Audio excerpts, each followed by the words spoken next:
Hello, hello, and welcome to another episode of TacoBytes, your daily bite of Degen, episode number 204.2. USDC rugged Coinbase. Rugged? What? What's going on here? Joining us tonight, we have the wonderful Eskimo. And she's great. We found out in 2.4.1. How are you doing tonight? Great? She's great.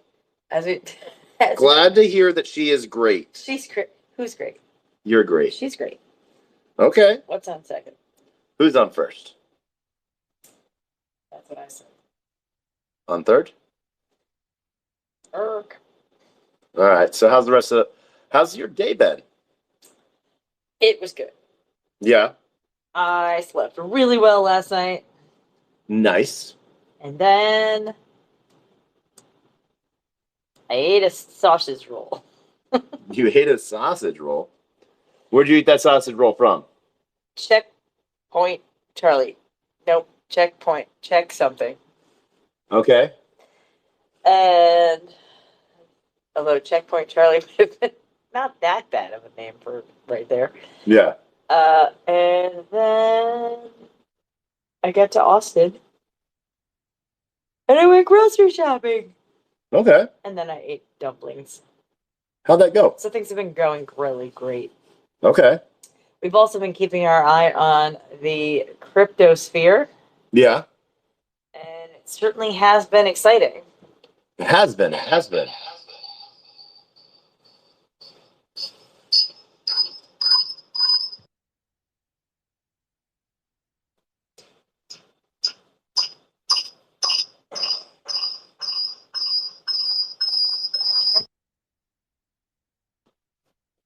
Wow.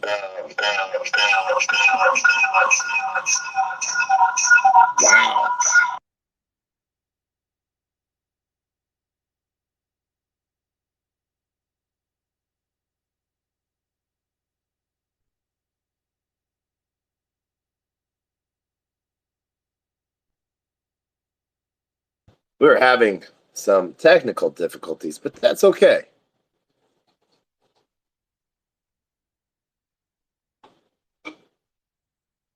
We hope everyone's having a good day. So one of those things where we got to figure out whether or not, what are your thoughts on what USDC is doing today?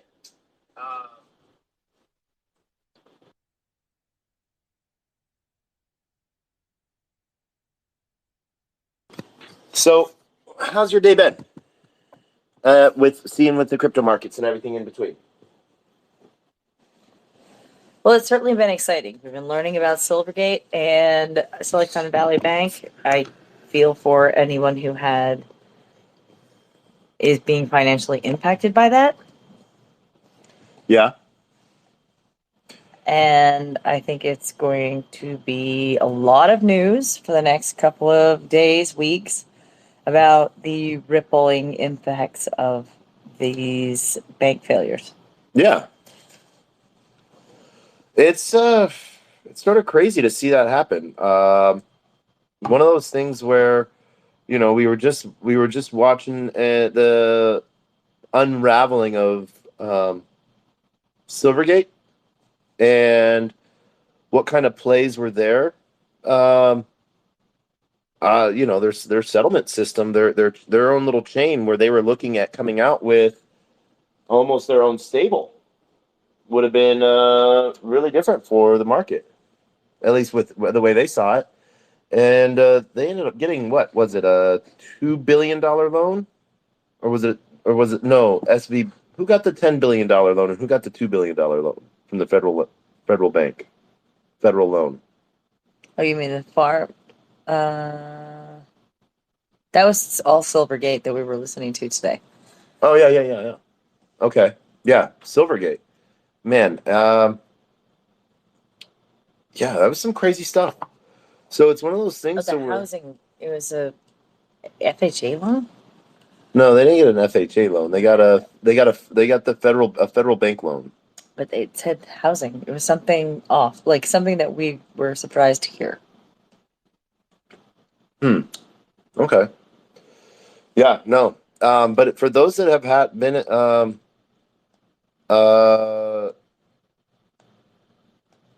affected by today, this is not financial advice, but this is my advice. Um, Stables are sort of where it's at. And right now, there's a huge run on USDC. USDT even had a spike today. Um, yeah. Um,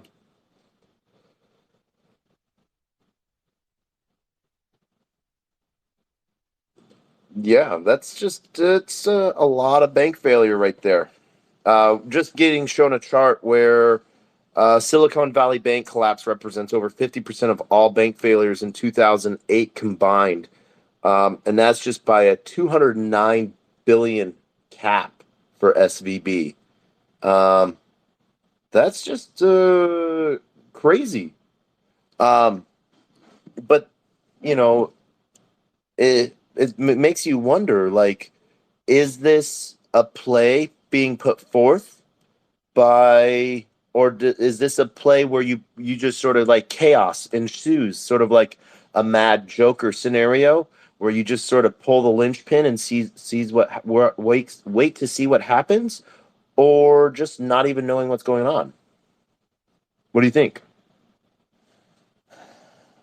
I think that because of the interconnection of so many different contracts and so many different relationships, mostly contracts, that pulling the pin out and seeing what falls Mm-hmm. is an incredibly dangerous operation that people might find themselves in the middle of when they didn't realize it. So do you think that this has something to do more with like Elizabeth Warren going crazy on or Gary Gensler going crazy from the SEC side? But one of the big things that we were listening to today was almost like the infight battle between the what is this? CFTC and the Yeah. SEC. Yeah. No, I mean, I don't think that is the reason this is happening, but I think that the what castigating letter that was sent to Silvergate about having FTX as a client and then other people backing away from those relationships. I think there's the interest rates going up. Yep. So servicing debt or having to sell at a loss is a problem. And I don't understand all of it. It's often very hard to understand because there's a ton of different relationships. Yeah. So where is your view on it right now? I think it's hard to have a complete view because things are in motion. They're happening in Yeah. the moment. So like I was sort of saying, my not my advice, but not financial advice. Please do what you want with your own money. Um, if I had a bunch of USDT, I'd be buying USDC right now. Coinbase, is freezing USDC transfers until Monday when banks open up and they can clear deposits. What was the other piece that you read? What was the full wire transfer, or no, the settlement piece that you were reading? Something about Thursday night set wire settlements. Oh, that was it Coinbase? Yeah, somebody was saying that their wire transfers didn't go through. Their Thursday wire transfers didn't settle. So they're stuck with having a portion of their deposits still there at the bank. This is an interesting thread. Can I read this? Of course. So I'm not sure who Brian O'Connor is, but let's read this and see what we think about it. He said some quick stats in case you're unfamiliar with SVB. That's Silicon Valley Bank. 190 billion in deposits as of 2021, worked with 50% over 50% of the VC-funded startups bought $80 billion in mortgage-backed securities. So this becomes important further down in the thread. Here's what happened. CEO Greg Becker looks at SVB's finances. He's tense. You see, last year, SVB bought $80 billion in mortgage-backed securities. That worked until the U.S. government put their business in a tailspin. The government raised the return that you get from buying government bonds. So which would you rather buy? SVB's mortgage-backed securities, risky and low return, or government bonds, zero risk, 2.5x the return of SVB? So SVB's value falls fast. Greg needs a change to keep SVB alive, so he decides to build a safety net, cash, in 2 moves. Sell some of their portfolio, sell some shares of SVB. Normally that wouldn't be a big deal, but they didn't know that a business in San Diego is failing and will take SVB down with it. That business is Silvergate, one of the most important banks in crypto, but its biggest client just failed, FTX. The FTX crash caused customers to pull $8 billion from Silvergate in January. So on March 8th, I lost it. So on March 8th, Silvergate closes its doors. The same day, SVB announces its safety net. Greg is proud of this announcement. He gave the business a cash injection, sold SVB equity to raise cash, sold $21 billion in assets. His head of PR posts this press release. They prepare for questions, but never dream customers will react with it the way they do. The news sends startups into a panic. The bank that keeps their cash safe just warned that they need a safety net. After FTX collapse, 100K tech layoffs, economic recession fear, and now Silvergate. Customers scramble to save their cash and pull out of SVB. The rush to pull cash sends SVB into a tailspin. They lose $80 billion overnight, and as of this writing, SVB is in freefall. So what can we learn? How customers perceive your action as valuable is as valuable as the action itself. SVB announced their safety net on the same day as Silvergate's collapse. Customers perceived them to be related. It cost SVB $80 billion. That same action without Silvergate would have had roughly less than a 10% impact. Customers are people too, with real emotions. So if you understand your customers' fears, you'll be able to manage their perception. Customers feel you understand them and trust you. During this economic uncertainty, trust wins. That's a wrap. Anyway. Yeah. So, all right. What is your take on that piece? Well, it ends with a slightly hokey message, but it was interesting to see that it was interesting to read somebody's take, somebody who has digested it. You know, I haven't digested all of it, and I don't always know what the relationships are. What do you think? So it is one of those big things where, with a lot of things being on chain and off chain, still in that mixed bridge piece, knowing where all of the chips lie with FTX, it's going to be really hard for a moment. There was that talk in Coin Bureau today where was Silvergate and SVB the target of the inside information that Alameda Research and FTX was gathering. And was FTX or Sam Bankman really just a plant to get that information to cause that failure? Because they were working, Silvergate was working to make its own network and its own stable that could settle payments instantly, which would then be a competition to the new Fed Now payment system, which, the Fed Now system would allow the Feds to even recall their own dollar that would be settled.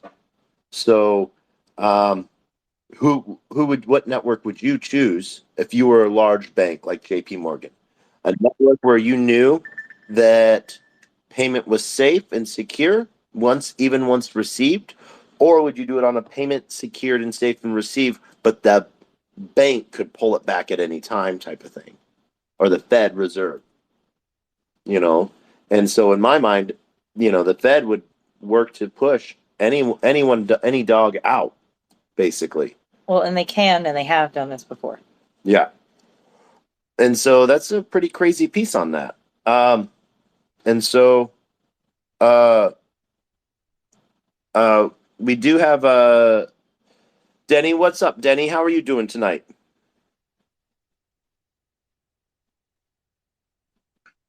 I'm doing great, man. How about yourself? Other than being rugged by Twitter, we doing all right. Got to Austin today and starting South by Southwest tomorrow. So Beautiful. Awesome. yeah, how life busy has been busy on the road.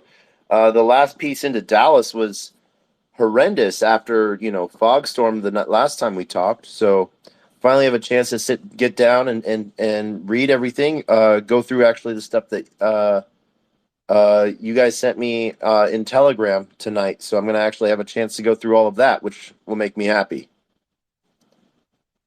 Right on. Yeah, I saw this USDC stuff. I heard about it, but haven't read up any. So all the info I really have so far is from this chat. Well, Um, USDC why sort of depegged. I do have a question. I do have a question for you. Did I hear right when you said it would be a good idea? Well, not financial advice, but to pick up some USDC right now? If I had USDT, uh, I would like on one of my. There's a good Degen play with a 7% arbitrage over there on Ovix, where you could Yeah, pick up yeah. that seven. If you see on my last post, I know the team over at Ovix. Um, if I had Well, I mean, USDT, I mean, obviously, I'm looking at the price right now. You get a, 5, 6, 7% discount. yeah. But go ahead. Oh no, and that is where I would pull a degen play if I had it in USDT right now. Um, and so yeah, that would be I the don't know, man. that would be I the mean, play. I put a got a kind of swapped a significant amount of ETH for DAI the other day. Just kind of playing the degen shit. Um, but Yeah. to be honest with you, I would not be swapping my DAI for USDC. I Yeah. just don't want to touch it. I just Well, don't. I think Die is even depegged a little bit as well. It Last I doesn't saw. surprise me. Um, Um, go I ahead. think. Oh, I think. Let me. I was just about to double check, but had just read someone was saying that their 800 die was worth like 760 right now. I'm looking at 0.97 on this exchange. Uh, Let's go to Coinbase, see what they say. Oh, Coinbase is not looking good either. That's to on 5% discount as Coin well. CoinGecko, it's at 94.7 cents. So Yikes. yeah, Yeah, I don't know, man. Uh, Ultimately, my view is crypto was intended to get away from this shit. yeah, Fiat currency is the ultimate shit coin you could ever get into, and that includes stable coins. yeah. It's I understand that we're all kind of enslaved by all of this stuff. We yeah, don't have a way out quite yet, but we can definitely work towards it. And yep, this just today, this is just a good example. 5% is nothing, but that's not really the message I'm trying to send. It's just fiat. It's not crypto. It's poison in the well, in my opinion. So yeah, yeah, it's pretty much all I got to say about it. I'm going and buying some more Glimmer. Fuck it.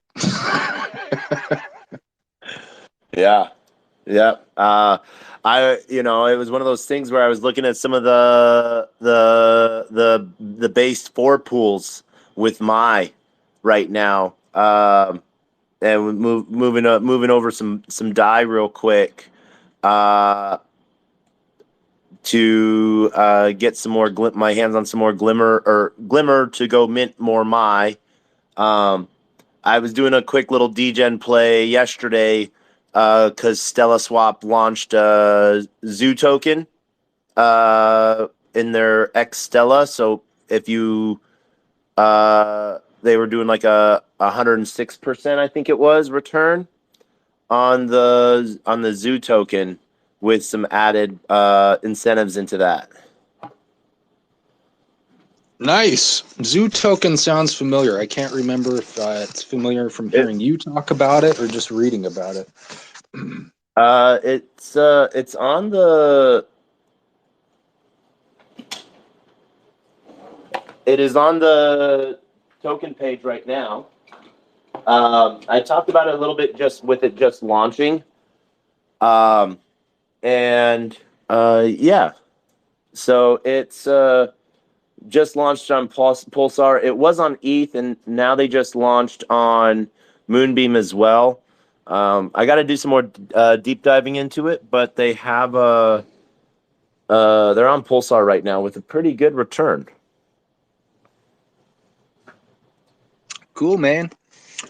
Yeah, I need to check out Pulsar again. It just wasn't working for me the other day, so. Yeah.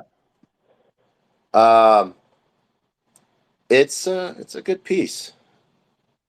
So, Eskimo, thoughts on rest of the regulation piece going on right now? What do you think it's going to do in the rest of the day?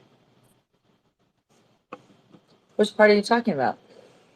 Do you think it's going to be pulling out the rest of the market, and the market's going to be going a little crazy over the weekend since Coinbase said that they're going to be waiting until Monday for settlements?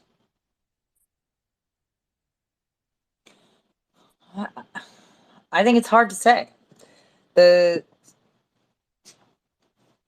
isn't.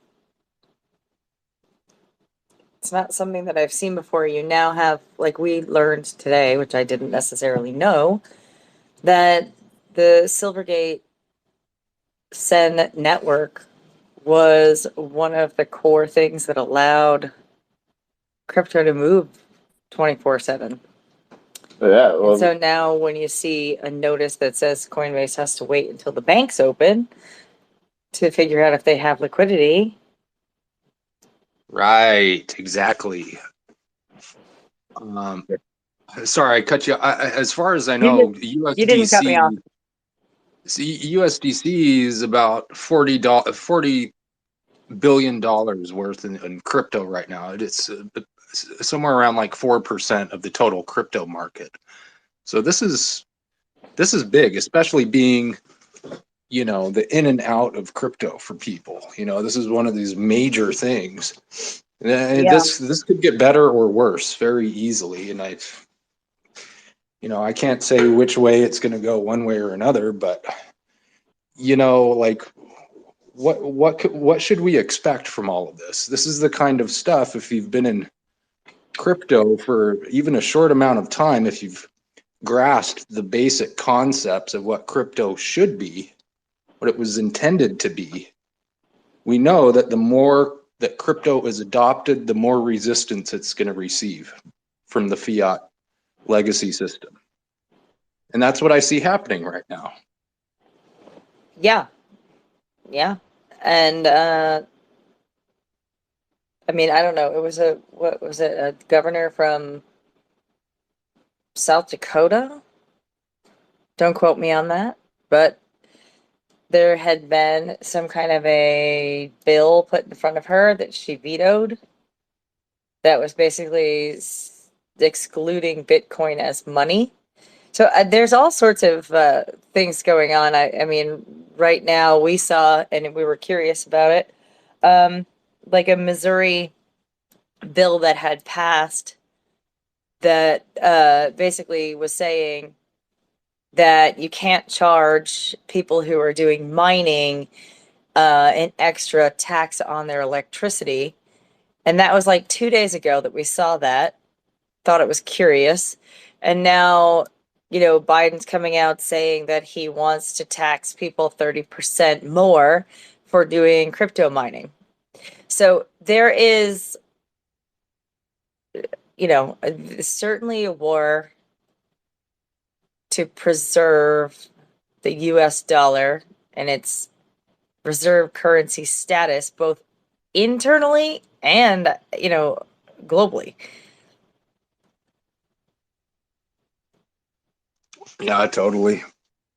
So touching on that Biden thing, it's like, okay, so if you guys were going to play it fair, does that mean that all the crypto miners are mining 30% of the total US dollars in existence?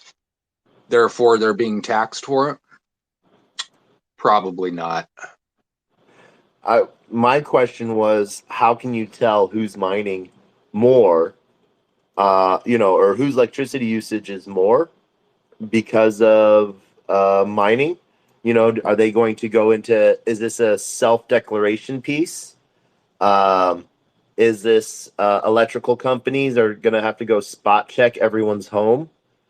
Uh, what happened if it's a grow operation or just a server farm? You know, um, how are you going to tell the difference? You know, Well, they Uh, might make people who are I would mining imagine it register would as just be business. tax based, wouldn't it? yeah, it would. I think it would be like, you pay, self declaration, but who would self declare that? Because then it would become unprofitable. But can you see the news articles about the person who didn't declare and then they were found to be doing this, and it will scare everybody into submission? Yeah, yeah, They that's a will Because then you're not they will then put you're the not paying noose your around taxes. someone's neck to make sure everybody knows what their risk is. Yep. Yeah, and you're right, Denny. Then they're not getting their taxes. So the crazy piece No. on that is, um, like we saw this with. So then, what do you charge people who are using renewables? Well, right. And what this is going to wind up, if a state has now passed a law says that you can't do that in Missouri. You cannot tax people more. Yeah. The federal government is saying we want to do this. It's going to wind up being states' rights versus federal. It'll wind up likely in that gray zone like cannabis is. Yeah. I don't know, like, well, because like some states get their electricity from out of state as well, so it's crossing state lines. Does that become like then a federal crime because your electricity is you're not paying taxes on electricity that's crossed the state line, and now become a federal offense? It's just it's mind-boggling on how much it goes out there, and why they think that that's okay. Um, I don't know. Um, Politically, where do you think it gets the current government? Well, the one thing that the U.S. government has as a real bind is that the entrepreneurship, the ingenuity, and the desire is not going to be squelched for a lot of people, and a lot of it's either going to go overseas or it already is overseas, and overseas is not really stopping. There's more clarity in regulations. There's more zones being opened up for crypto to flourish. So they're up against trying to essentially ban something in a way that they cannot they can't do it like China has, right? So they're although New York basically did. Yeah. Uh they can't do it like that. They do not have the political will for that. You're totally right though. They do all of this kind of stuff in small incremental steps. Yeah. One little thing at a time, and the majority of people say, "Oh, it's not a big deal. We can all live with this. It's just a minor inconvenience." And one day you wake up and you realize, "My God, why did I do that?" Why did I give up that? Yeah, give up that ground, right? Without a fight. and that they can't ban it, so they're going to tax it to the oblivion, where it's no longer financially viable to mine here, Yep. right? Well, that makes So it then that makes it a criminal offense. Then yeah, it's a soft banning. It's they do this is the way it is with all laws. It's morally wrong unless you pay your taxes for it. Smoking weed is morally wrong, and all of a sudden, over the past couple years, oh, you ain't gonna go to prison for this anymore. It's all good. well, You're and there still are a certain regular, players that have you been know. able to get into certain states, and then they are able to get the few licenses that there are to grow or sell. Uh, and a lot of states have let that happen. There are different, it's actually kind of an interesting world as well, because yes, as it's become more legal, it's also become, the market is also quite cornered by certain players. Exactly. Certain players, I like to call it coercion by the mafia. Yeah. But Um, so, like it's you, the same kind of stuff with like fucking machine guns in this country. People think it's illegal to own a machine gun.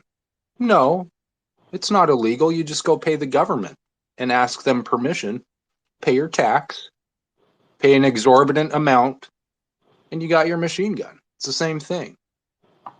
yep, Everything flies. Everything flies behind the scenes with them and their tight little groups and communities. You just got to pay the price.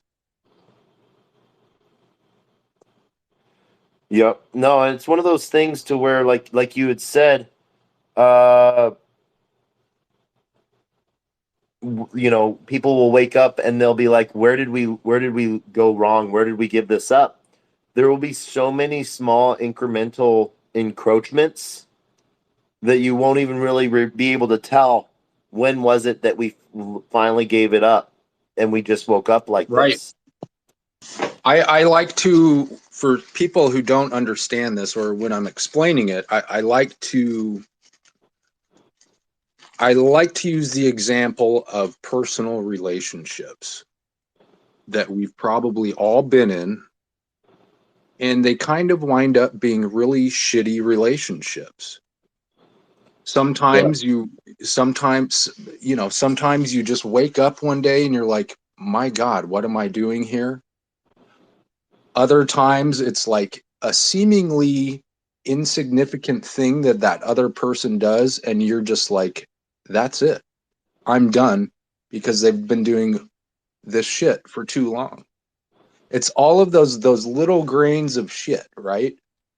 They all pile up and they wind up being a 6 foot tall pile of shit. And you're just done. Sometimes you can just walk away and it's over with. You can start going about your life that same day. Sometimes it takes years for people to get out of relationships like that. Yeah. But very often it's one small thing after another, and we let it happen. We don't say no. We just let it go like, oh, it's not a biggie. It's this, blah, blah, blah, blah, blah. And then one day you wake up like, my God, how did I can't believe I just put myself in this position. And recognize what I just said. Put myself, not blaming them, put myself or ourselves in that position. Yeah. Now, in terms of cryptocurrency, the term self custody is widely used, right? It has a lot to do with holding your own keys and your own crypto, blah, blah, blah. But what is that actually? It's taking responsibility for your own actions. And sometimes those actions are lack of action, otherwise known as saying no. Yep. Even if it just seems like a small, minor inconvenience. I mean, we've all seen this. Like, if people haven't seen this over the past several years with this COVID stuff, they ain't waking up. Yep.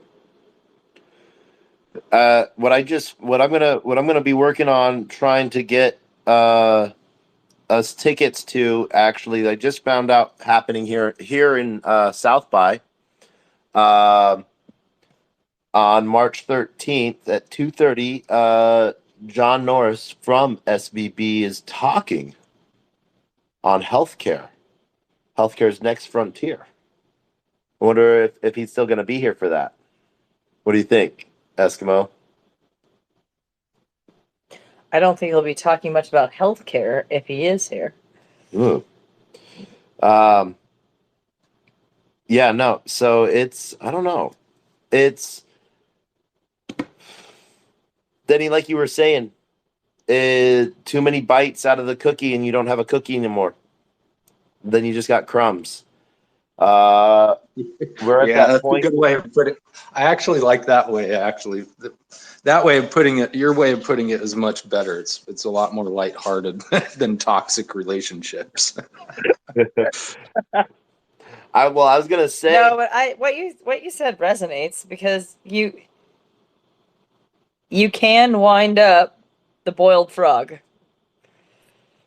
yeah, the boiled I frog. mean, we kind of all are, in a sense. You know, I mean, we were born into this system, but Yeah, that doesn't mean we can't make a choice and try to change things one small step at a time, just like they do it to us. You know. yeah. But it's one of those things where you get a chance to know. Um, it makes you more. So this is weird. This is one of the things that's been really weird about crypto. It makes you more appreciative of the people that you have around you, because you realize how big of a machine everything really fucking is, and that someone pointed out to me what I do. Like, I just thought I used to go talk to people to be a little bit more financially independent, and they compared me to that starfish story. Have you heard that, Denny? No, I don't think so. Eskimo, you want to tell the starfish story? It has to do with somebody walking down a beach, and there's so many starfish that are beached, and some guy is taking the starfish and putting them back in the water. And someone says to him, like, what's the point? There's so many here. You're never going to save them all. How are you going to make a difference? And the guy says, well, I made a difference to that one, and that one, and that one. Yeah. And Absolutely. That's the same outlook I have, like spending so much time in Telegram, you know. Like if I need to go if I need to sift through 500 people and I'm able to actually help one of those people actually get it, that's a success to me. You yeah, know? and that's one of those things that really makes blockchain have a difference. It used to be that it was a way of keeping anonymity, and in a way it still does, but it also allows for that financial freedom piece that makes you get connected to people so much more, I think, because this might sound a little disheartening, but you then find people to fight the good fight with. Absolutely. You know? We've talked about this before, but again, in the Telegram chat, we were talking about it again, and how important community is, right? Like how nothing really, we're talking about the fiat system and how crypto is valued, and it's actually the community that creates the value, right? But I like to integrate that community aspect and call it consensus. Like if we all have put some sort of value on fiat, right? That's consensus. We've all chosen that we're willing to exchange it for other things amongst ourselves. That's consensus. So when you think of blockchain, okay, it's this digitized consensus, but behind that's actually not, it's actually people behind all of that. Yep. It's communities. So if it takes that, this is the only way consensus works, is it's one person at a time. We're all individuals, but we're all one at the same time. We can make this work. We just need to be patient, keep our eyes on the horizon, and keep moving forward. Take that wave head on, otherwise you're going to capsize. You can't run away from this shit. Yep. Mischief, welcome. Hey, what's up, Taco? My brother Denny. Yep, we spent a good 3 hours, 5, 10, hundreds of hours talking about it, eh, brother Denny? Yeah. Yeah. I love it. How's life on your side of the world? Yeah, good for me. It's always good for me, but it's not very good out there. Both economically and we've been slammed by, well, not not in my area, but the tribes down who I'm connected with down further. Just been the villages have been wiped out. I found the numbers out last night or yesterday. So yeah, it's not good for a few townships. Like yeah. But for me, great, mate. I get to hang out with Denny all day. Denny and Honey.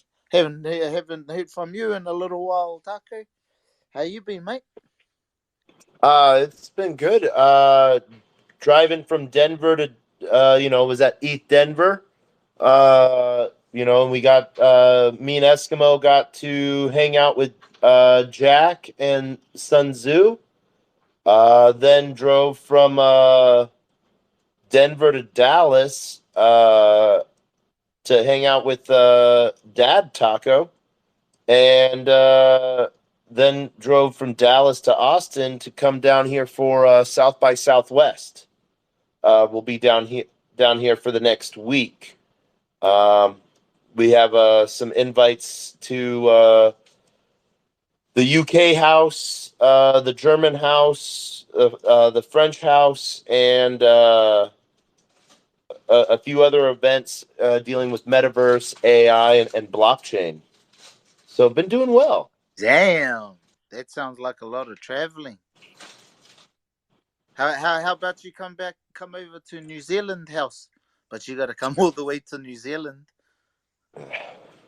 Well, if me and Eskimo can find a project that would pay our way to do that, we would get on the plane.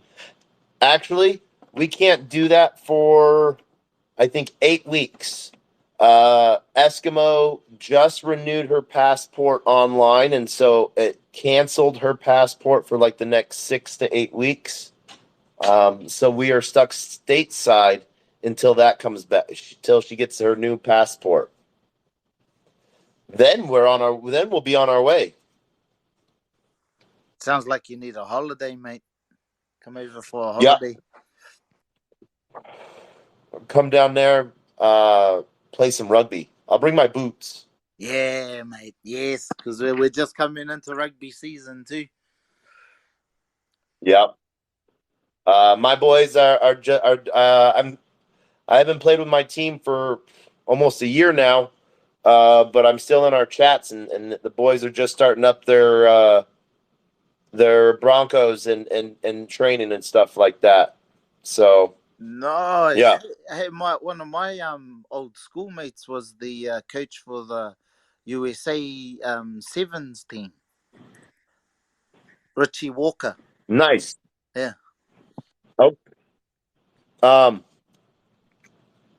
So one of the other coaches for sevens and for the women's, Sarah Shabbat. She was one of my old bosses back in the day.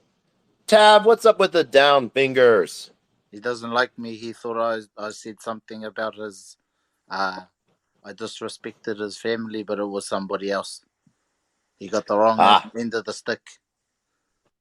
well, uh, as a front row prop, tight head prop, I played sevens once in a tournament.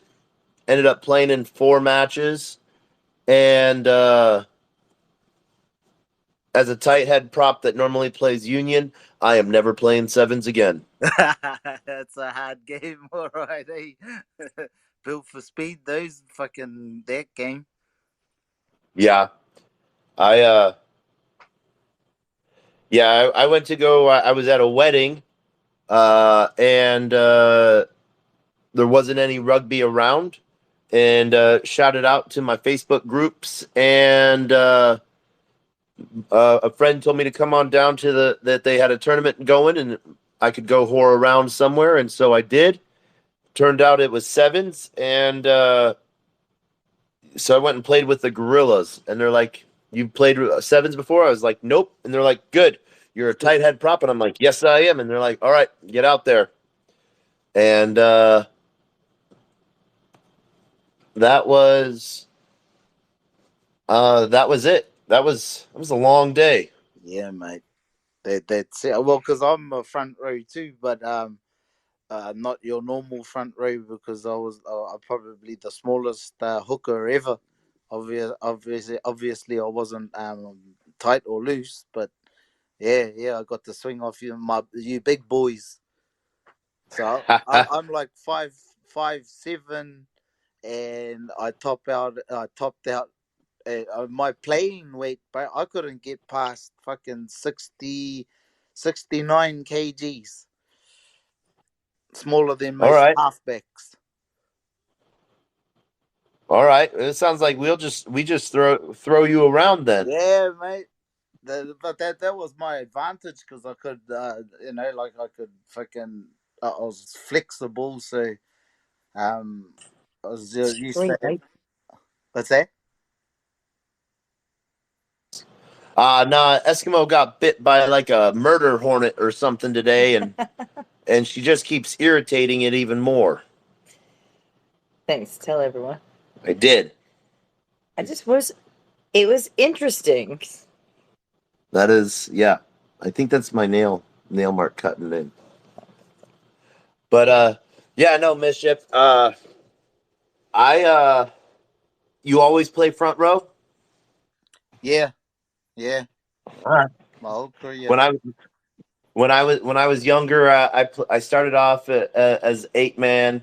Then I was moved to lock, and then 3.5 seasons ago, I was moved to tight head prop.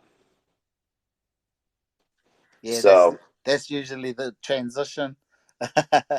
You go from fullback to uh, first five, then flanker, and then prop.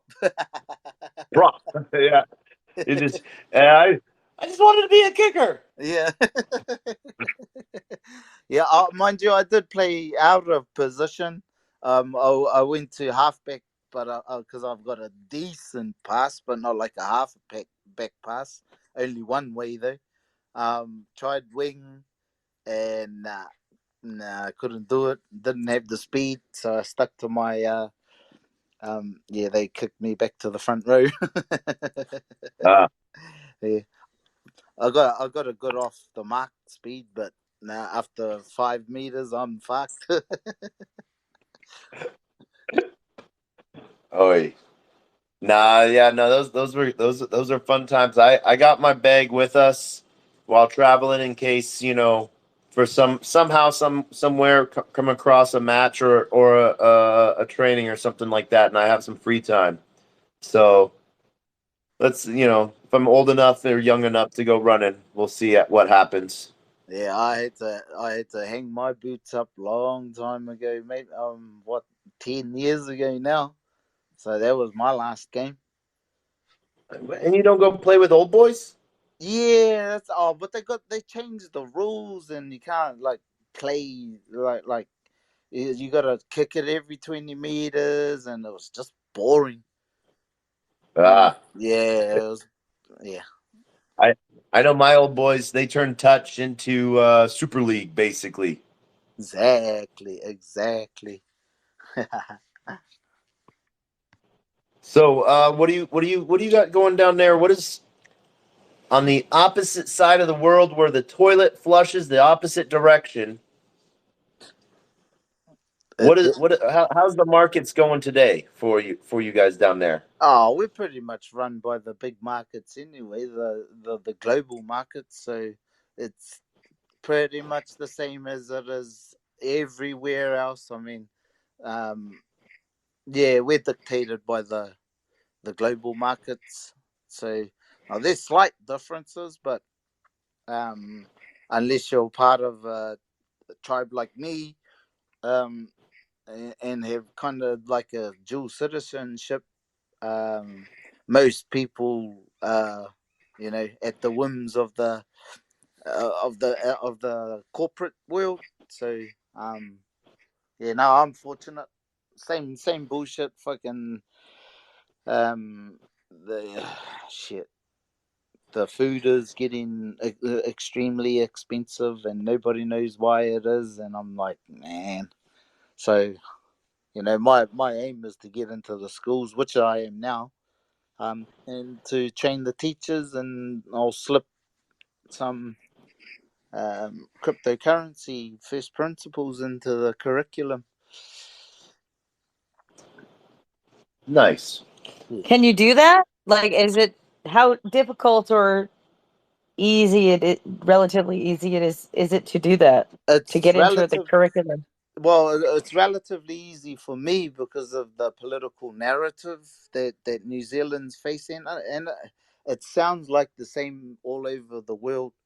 Yeah, they're well. I better just speak for here in New Zealand. The political parties are trying to. Well, they're doing it for votes, so they need the what they call the Maori votes, and the Maori are the indigenous people here, and the tribes here. Hmm. So, in the last 5 years, the Maori representatives in the cabinet now number like 22 out of the 60 rolling seats. I forget the terms, but of the cabinet, um, Hmm. our people now, which has never happened before, and our the what is it, vice? No, our deputy prime minister. It's the first time that a Maori elect has become the vice prime minister, deputy prime minister. It won't be long until we'll have our first one. Yeah. Yeah, so it's actually getting really easy to do what we've always wanted to do. What people what my people don't understand fully is cryptocurrency though, and how economics works. So that's so I've been called in last year to run a pilot program to train the teachers. It's bullshit if you ask me, but hey, I'm gonna take full advantage of the position they give me. And they don't actually realize who they've employed to do to pretty much fuck the system up right under their nose. So Look at yeah. it from a different perspective. Not f it up, but Oh work yeah, to set it that's right. right. That's right. I mean, Work to set it to right. that's right. Yeah. I can say that here as it's recorded. Oh shit. Yeah, sorry. Let me take everything back I said. So here's a question for you. You know, is it sometimes a language barrier? And this is out of ignorance on my part of not necessarily knowing. Is it a cultural barrier of mistrust of it, or is it just a general not enough education and access? Oh, that's you. A lot of I, rugged questions. I think yeah. Like how I came across. You probably have to reframe that question because it's pretty loaded, that one. Okay. I think is it probably.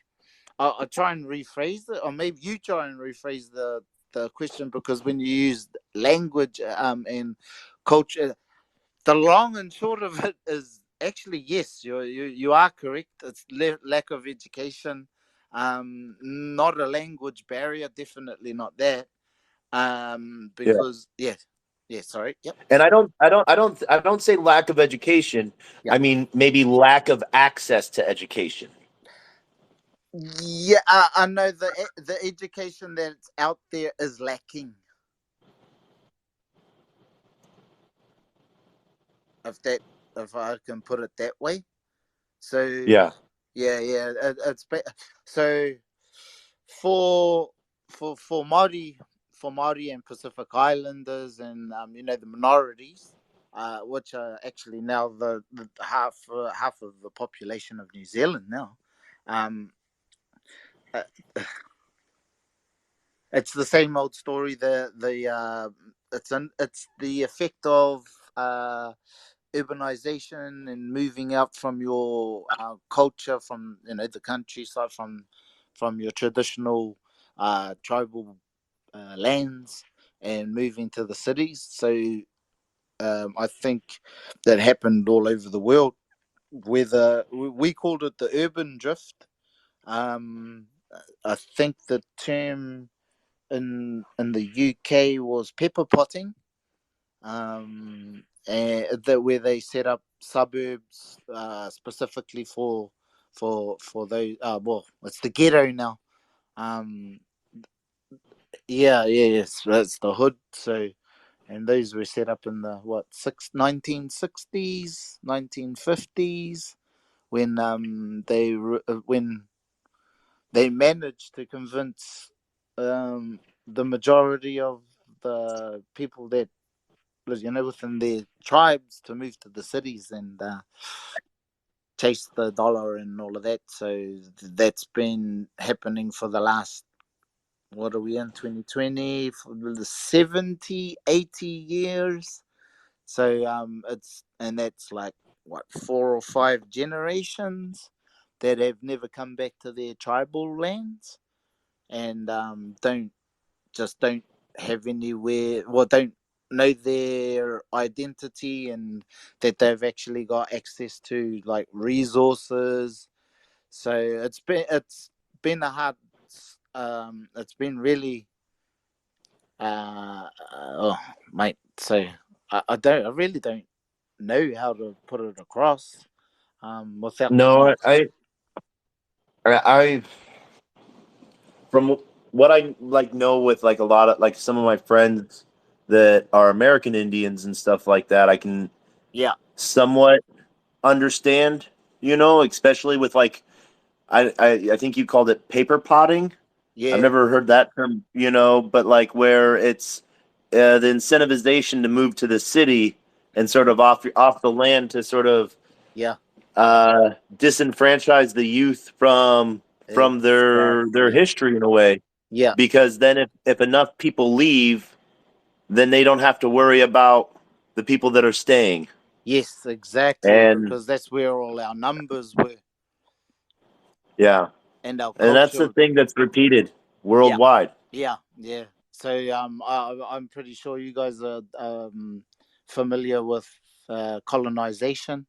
That's a term Yeah, that's used, worldwide. So yeah, it was, and I think that's the nice way of putting it. yeah. Wow, we're That's yeah, recording this, so yeah. But no, it's one of those things that like you know, one, it's not hard for me to speak on Mm, being a white guy, mm. but it's hard for me to understand. I can point it out all freaking day, Yeah, yeah, but yeah, yeah.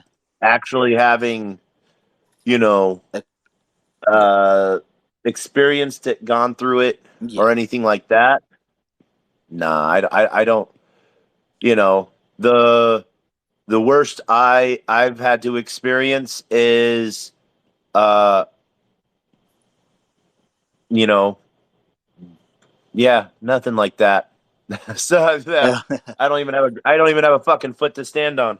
Yeah, well, I'm kind of an anomaly within my own people because I didn't really experience it. I did, and I still now, but there's not many of us that were brought up in our culture um to see that, and so probably only 10% live in our tribal lands. So as you can imagine, it's not even that, mate. I mean, shit. It's got to be upwards of 5% of us actually grew up in our culture and have and still can speak the language and practice our customs and traditions. So, however, my parents were teachers in the mainstream system as well. So I grew up in both worlds whereas most of my people only grew up in that kind of environment and only know that.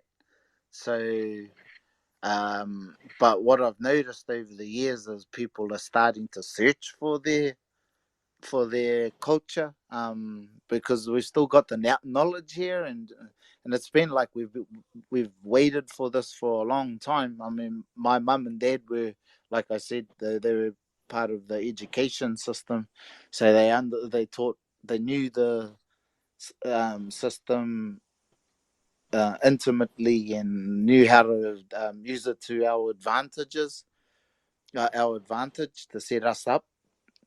Yeah. Yeah, and trying to reintegrate. I guess you can't reintegrate somebody who has never been part of their own culture before, but being open to welcome those who are aware that they've lost their culture. So this was Yeah. back in the 80s, the 70s and 80s when they saw this. So I grew up with that kind of conversation in my house. So I knew this was coming. And it's cool. It's really cool because we've been set up. The foundations have been strong. So I'm very fortunate and grateful for the position I find myself in. And I can't say the same for many more. Yeah, the majority of my tribal brethren. Yeah. So, Bishop, one of the things that me and Eskimo have talked about a lot in doing is like putting books on chain, because like in the US, a lot of the woke culture has been rewriting a lot of historical books to make them sound more politically correct with the current way of things, but like taking old literature and rewriting it in different ways. But like a question like I had asked one time, we were driving through a reservation. I was like, what about like putting like, tribal dictionaries and words online, on chain so they can't get lost Bro, again, I never thought of that, man. Thank you. Yeah, Wow. I would put these things on chain. because you can put recordings on chain.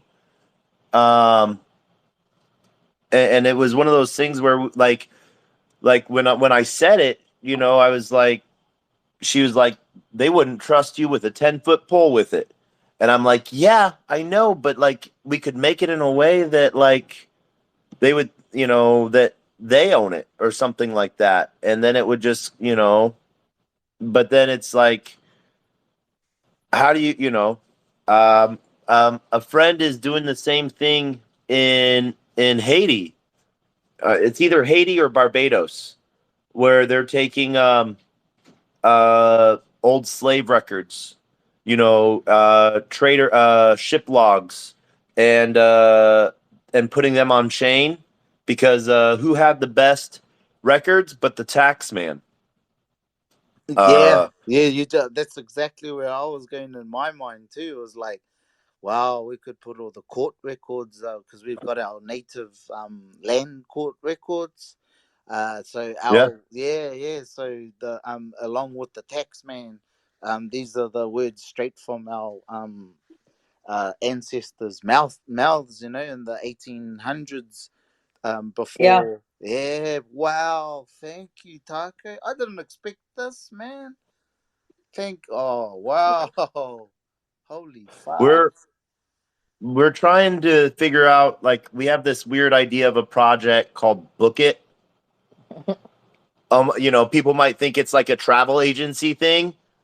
Like you're gonna book a ticket, but no, it's uploading, books and stuff like that, or recordings of other things to like keep track of that stuff. But if Well, for me, when somebody says they were going to book it, it means that they were going to go really fast. They're going to do it really fast, like get it done. Yeah, and we Yeah, are not.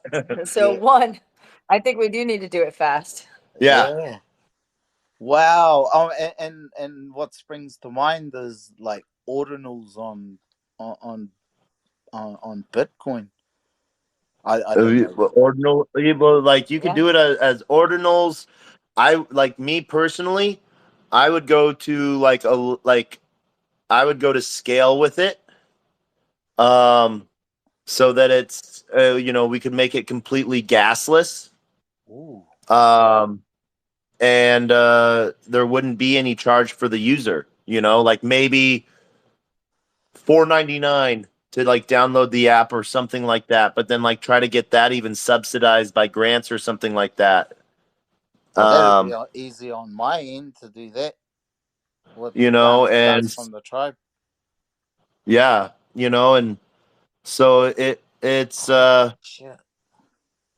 yeah, that's sort of what we're trying to do. And who knows, Well, maybe we might try doing that at the VC, the Eskimo. We You were charged with making me accountable for some things. We have a VC lunch on Monday for a pitch it event. Let's. I'm gonna put it together to pitch it. Great. fuck. If you need my help, man, you just DM me or anything. I don't know what the hell I could do, but man, that's Yeah. exciting. That's absolutely fucking mind blowing, actually. Yeah. It. Who knows? But it's one of those things. Make it open source so anyone could do it. But then we just sort of do a call out and have it and work to get other people to donate to help build it. And yeah, I don't know. There's a ton of things out there, like even YouTube. You know, I remember when people used to use YouTube Live to create videos instead of holding storage on their phone. They would do YouTube Live videos and have it saved by YouTube, and that's just using other people to hold their storage. And in a way, blockchain is that, but then it's immutable. That's right, and that's what it's used for. You know, so yeah, Oh, keep me posted, man. Keep me posted, please. I'll be joining yeah, groups more. yeah, definitely. Thank you. I don't know, Denny. You've been a little quiet. How are you doing? What are your thoughts on all of this? I think it's amazing. I was just trying to shut up and not interrupt and listen to you guys while I create a new seed phrase here. uh, I I got need to two new work on my ledgers. I need to work on my interrupting people's thoughts. Nah, Uh, mate, you don't have to work on that. That's me. I ultimately just wanted to say, Chief, get your Bitcoin ready, man. You got some ordinals to inscribe. Hell yeah, brother.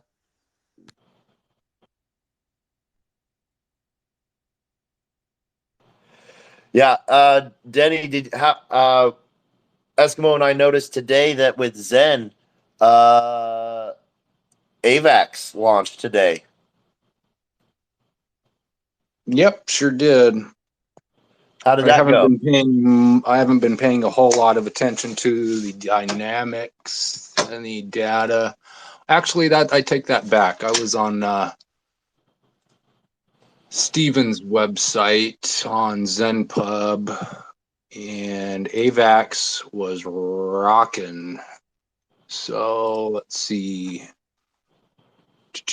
Active minters was 125,000 addresses. Okay. So this only goes back about a week. So a week ago it was around 50,000. Just yesterday it was only 17. So this is good. This is the kind of stuff I've been talking about. It's like I think a lot of people are refraining from minting on the other chains just because they need to rely on third-party sources. Yeah. But at the same time, me and Chief and other people have had this conversation too. It ultimately doesn't matter if it's all just the same community minting.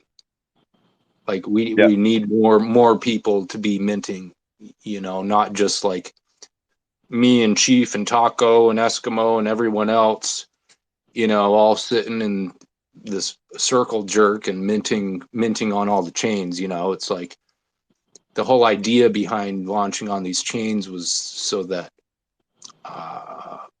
more people would get involved, whether it's because of financial issues or they're more attached to certain chains for whatever reasons. So yeah, but either way, the global rank was only around 1 million before launch, so Yeah, that's good. Get some extra AVAX Zen out there, and I'm just happy to see the NFTs launching. Yep. So yeah, I see that the daily growth for Moonbeam Zen took a nosedive today because I think everyone's focusing on AVAX. no, it's just that I haven't been minting today. Ah, okay. He hasn't been minting. I'm not joking. Buying. He's not joking. No. Okay. Yeah, dude. Holy shit. Active minters 180 on Moonbeam today. Oh my god, that's embarrassing. Yeah. And 27,000 yesterday. Yeah. Yep. Hey, we had the spike on 3.5. I don't know. Maybe it was because I was talking Moonbeam a lot. I don't know. We'll see. Who knows? No.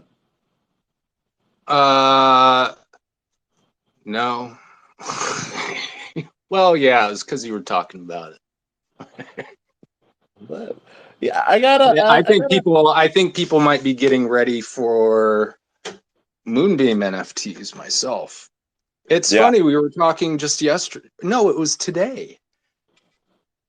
And it's almost like people are just like, are just realizing that there's not enough A's then to go around to mint the unicorns. The coveted unicorns that everybody wants. And it's like, well, no, guys, because you haven't been minting on AVAX. That's right. Yeah. Now you're in a race. Sorry, Now you're in a race to do these short-term mints or purchase it off the open market if you want one of them. Right? Yep. And there's no liquidity on there as well. Yeah. No, there's not. It's going to be interesting to watch. Moonbeam Zen to anyone? Yo, what? I'll OTC Moonbeam Zen to anyone.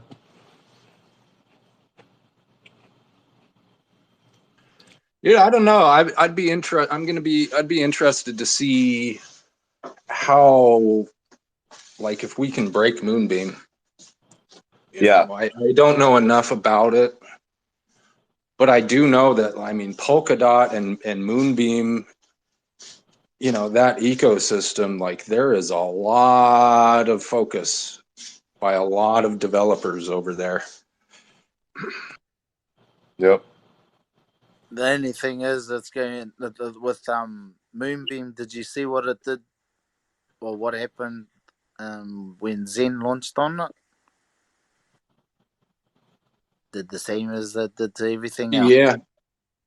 Yeah, I was looking the other day at the amount of new addresses, and I don't know if you guys saw it, but I think it was Zensu that posted a tweet of Phantom when Phantom launched, or maybe it was when the NFTs launched or something like that. But yeah, the number of addresses just skyrocketed because it's all that Zen minting, and same thing with Moonbeam.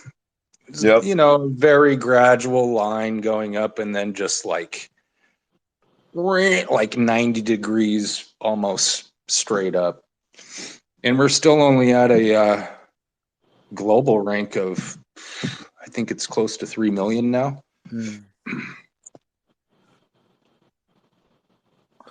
Yeah, I'm watching a lot of people doing a short, like a bunch of 1 day mints for 100,000 Zen right now. What? So on AVAX, so it's sort of hilarious on Snow Trace.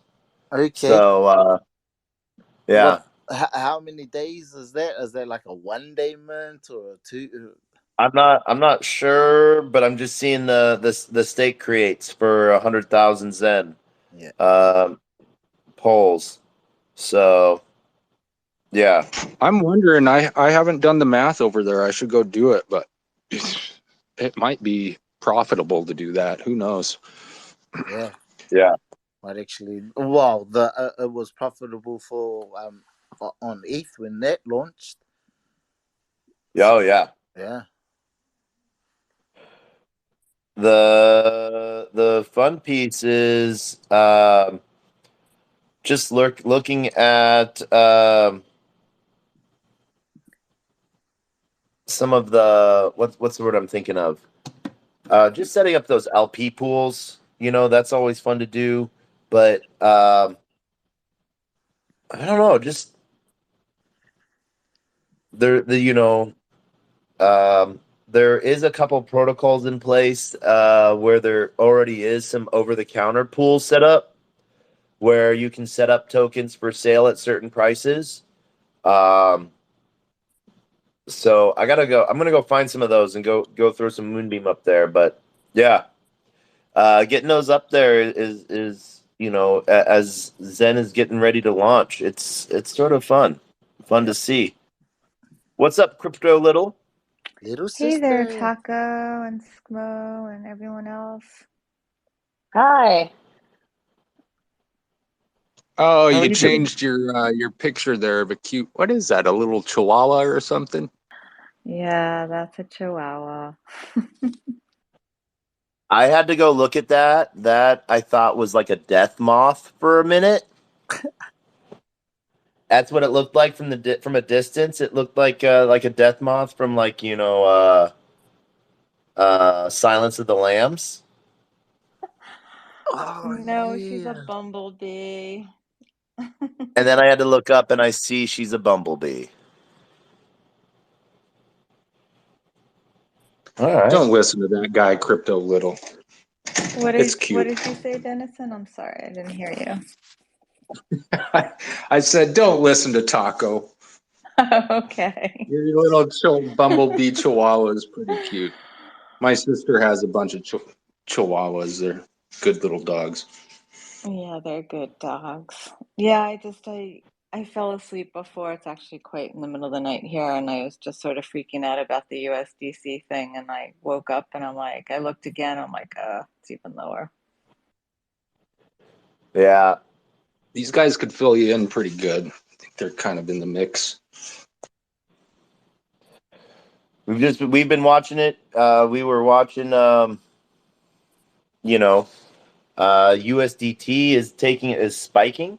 It went all the way up to $1.03, but Coinbase said that they won't settle payments in it until Monday when banks open. So, and that's due to Silicon Valley Bank sort of getting the bank run done on it and going kaputs for $280 billion. Yeah, I read before I fell asleep that Circle had 3.3 billion Yep. there. Yeah. So, but it's one of those things to where I, you know, um, I don't think, I personally do not think BlackRock will let it go. And that's because I think that it has too much involved in it, especially with Circle running both USDC and the Euro coin USDC. So I think it's one of those things to where there's this crazy bank run. We're seeing what happens when regulation attempts to come down with a flamethrower instead of a scalpel, thinking it will scare everyone into hiding. But really, it just, this will get, Denny said it good as well, break people from the pegs of stables. Yes, some people are in crypto, but they're using stables as an escape for stability. Now, that's the thing. If it was a stable coin, it shouldn't fluctuate, period. Which is really happy, which is really funny. In my Robinhood account, I went and looked to go see if I could go buy some USDC because I'd gotten some USDC from Robinhood for taking some sort of stupid little test, and it just said my USDC was still $1. So, I guess for them, they have enough reserve of it that it's a nice stable for them. But I don't know. I find that sort of hilarious. While it's fluctuating around the rest of the market, for Robinhood, it's just still at a flat dollar. Did you actually withdraw it? Oh no, I haven't tried to do that. There no need to touch it. But it's saying the price of it is $1. Be interesting to see if you actually get your dollar though. Let's see here. I'll do that don't right do now. it. Don't do it. Don't. Let's do it. Do it. It's a test. Okay. Come on, we're doing this live. No. Let's sell $1 and see if I get $1. Where is my USDC? Okay, let's sell it. Sell all. No, just sell $1. No. Sending order. Come on, baby. Received $1. Yay! All right, let's go buy $1. All right, done. Yeah.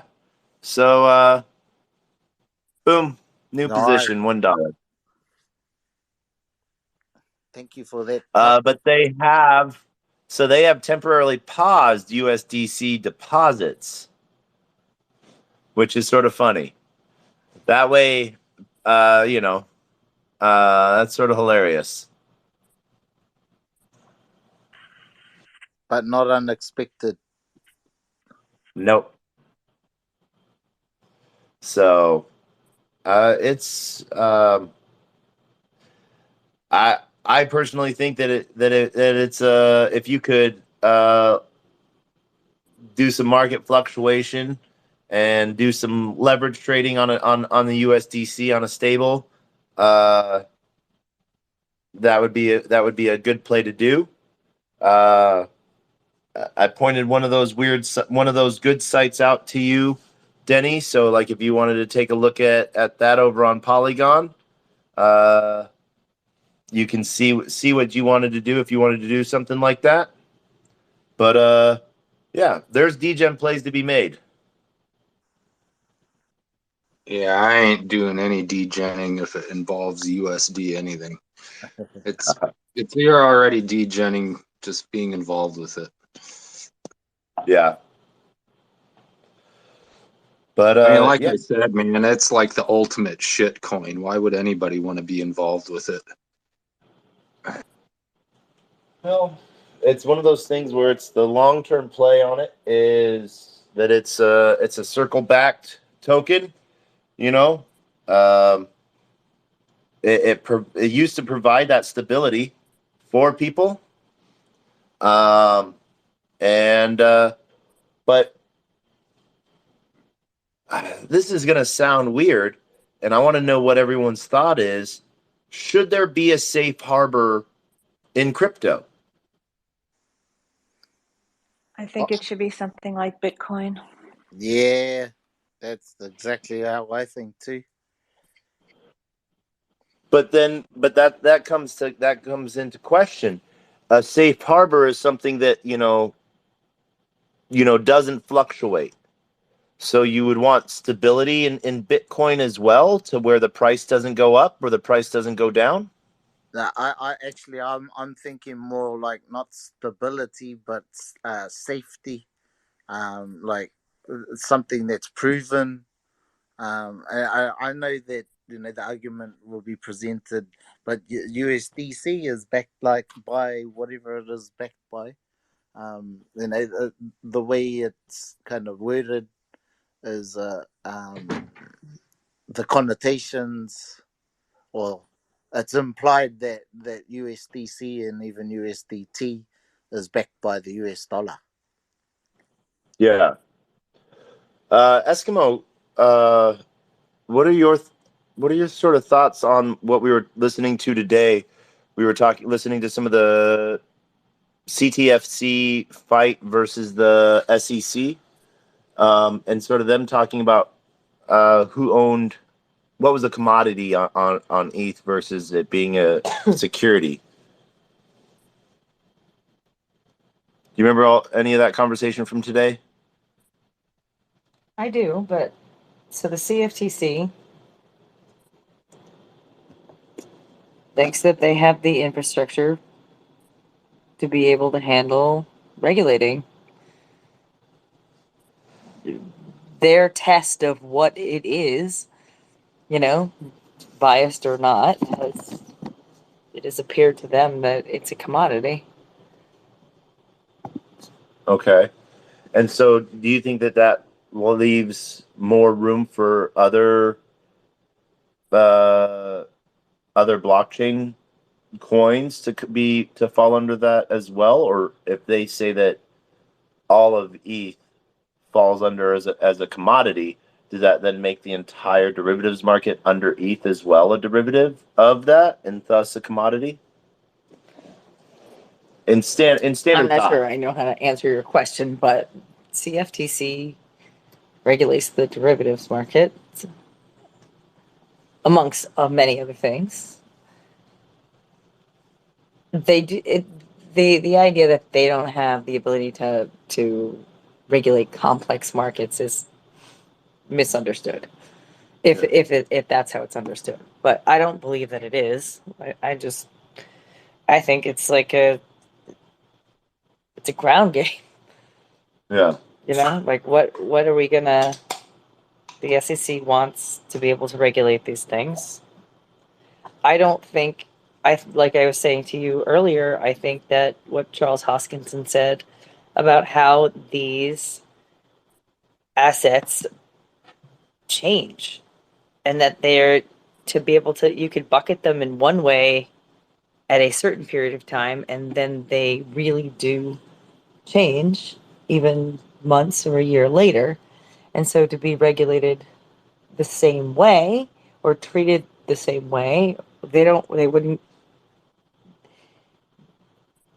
I think a lot of people see that trying to use a test or a case or some case law that came out of something 80 or 100 years ago, 80 years ago about, is a challenge. Some people see it as with a broad brush, like yes, you can apply it. Other people think that we have a whole new kettle of fish and it needs to be treated accordingly. Yeah.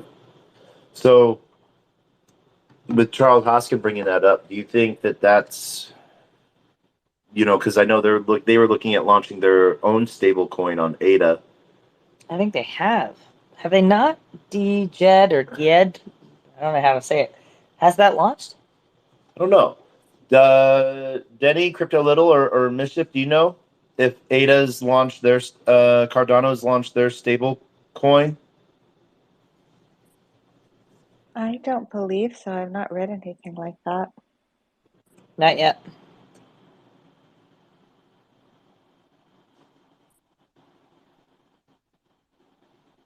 I mean, Degen. really, Degen. like, what difference does it make who launches a stable coin or who controls it? It's still based on the most unstable currency. Yeah. There's nothing stable about it. I mean, I really wish I could the crypto community could really start just forget about the stable stuff. Like, go back to what you guys were just talking about 5-10 minutes ago about, like, would it be Bitcoin? Okay, well, would that just be a flat line? Would you be okay with that, right? I mean, what were Yeah. people Like, doing before the stable coins? it's always been pegged to this. They've always been pegged to the stable coins, to fiat, to USD, for example. Yeah, Well, not only that, to but get the price anyway. ratio trading. Ratio trading Right. has always sort of been a thing, and what you can look at it, as ratio trading. Right now, it's 1,600 roughly. Well, I don't know what the price. I think price ETH is at roughly 1,500, 1,600 right now, give or take. So the ratio, it's considered ratio trading of 1,600 USDT to one ETH. So we can sort of look at it that way, but we can also see what the different Oracle prices say is that a good price? Because what happened if I had a excess and I didn't really care, but I really wanted your ETH, and I said, I'll give you 1,700 USDC for your ETH, for one ETH. Yeah, I mean, as you can see, it's like, obviously, like, we're still, like, even if we're doing this ratio thing and the stable coin wasn't directly correlated with the pair that you're trading, like ETH to Bitcoin, for example, like, that fiat is still involved. Like, it was going to take a lot of time for people, if people just decide to step away from it. That's right. And then over time, those correlations will figure themselves out. But for that to happen, we need to start getting crypto out into the quote unquote outside world. Yeah. And not in these exchanges where we're in a casino. Yeah. It's like, it's not helping it's just making that system worse. Yeah. And it's not even at the little guy level, Silvergate, No, and it's not. SVB, they were at the institutional level. Right. I was just saying in the chat earlier today, I think it was 2017, basically at the very top, when the laws were passed that Bitcoin could be exchanged, you could start trading futures on Bitcoin. Yeah. In the stock market. That was bad, bad, bad news. Yeah. Well, And it's it no would be, a longer lot of people were playing it like it was really great news. It's like, no, dude, this is underhanded regulation, what they're doing. Like Yeah. now they're quite literally trying to bring up their fucked up financial system and bring futures into, of all cryptocurrencies, fucking Bitcoin. Like, give me a break, man. But it's not even called crypto. It's, well, it shouldn't even really be called cryptocurrency anymore. It's like crypto trading or crypto fucking gambling, because the whole point of it was to be a currency. That's what's supposed to give its stability, is to be used as a currency, not for trading. Um, the reality is we haven't got to that point where there's enough consensus to use whatever crypto you have in your wallet as a form of an exchange for goods and for products, like food. Until we get to that point, then we're still going to have this, what we've got now. Yeah. So one of the really cool projects that I got to meet while at ETH Denver was called Nume Wallet, Nume, and what they were looking to do was provide being able to use crypto to buy food at like restaurants, so they were providing that settlement layer for businesses so that people could pay, and how they were running it was um, almost as a layer 3 on top of Polygon, so that they would have batch settlements to reduce fees, but then people that were using the Noom layer, gasless transactions. And so, uh, one, it's, I think part of it is onboarding businesses to understand that they can accept crypto as a payment, and that will bring users like, oh, this is another way. And it might be just one of those things where, like when people first started taking checks, well, not everyone had checks. And then all the businesses started taking credit cards or debit cards or diner cards, and not everyone had those at first. Um, and so it's introduction from business sides first, I think that will really help, because um, look at like Somalia and Nigeria. They have the largest P2P blockchain transactions for settlement for goods and services than any other country in the world.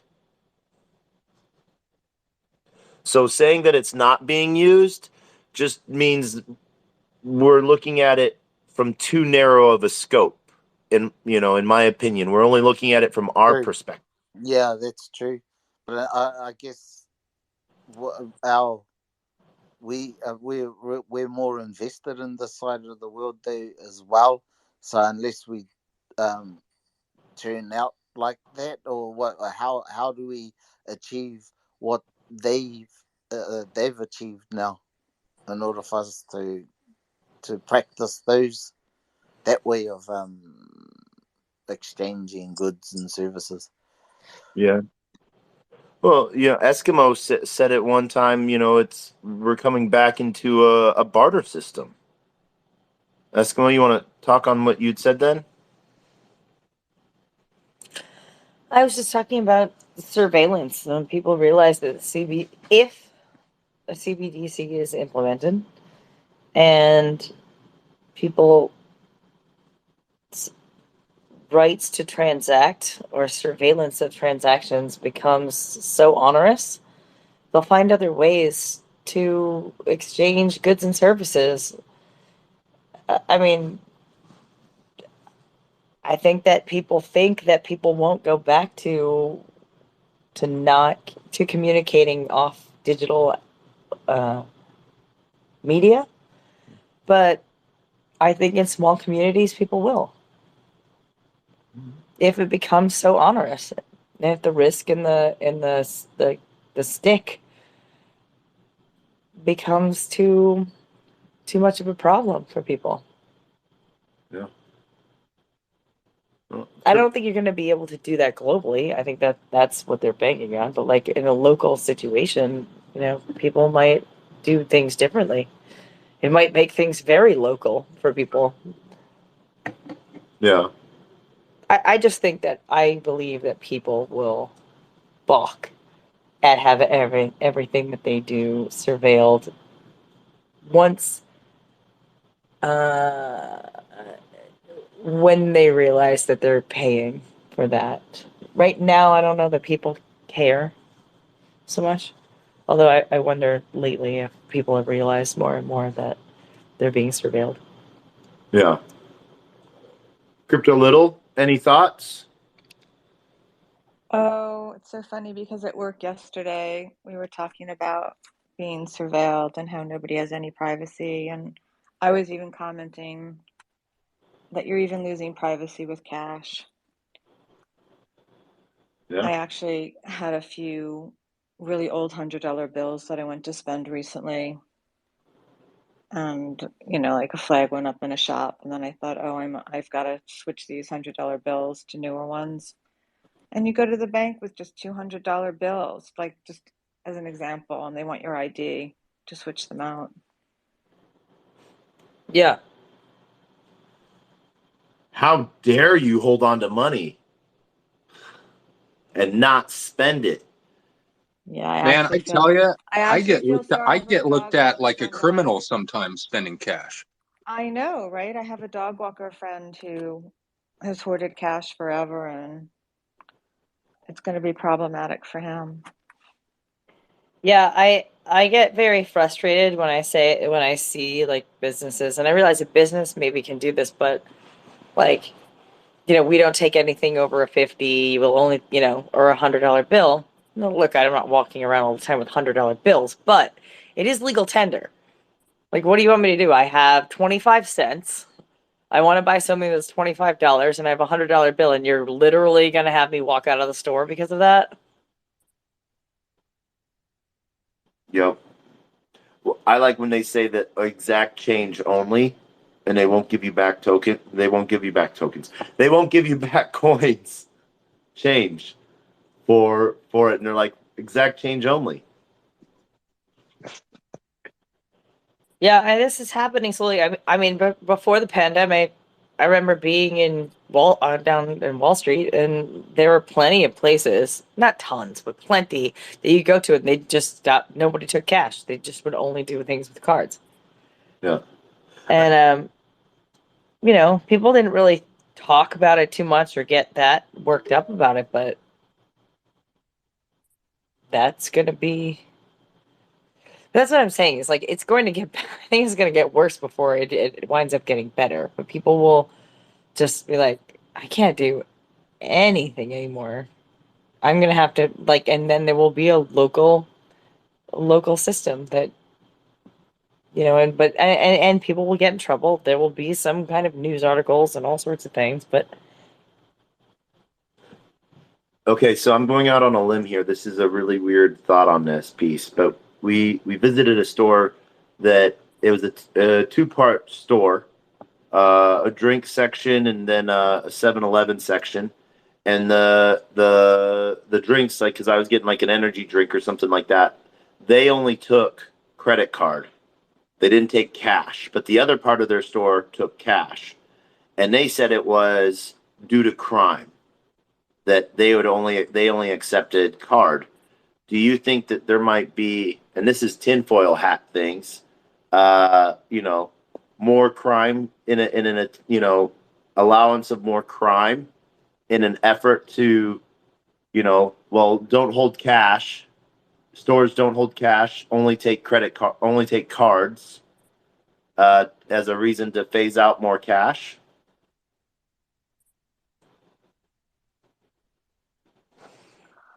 I don't know, but I do know there's a bunch of places in the city here in New York that don't take cash.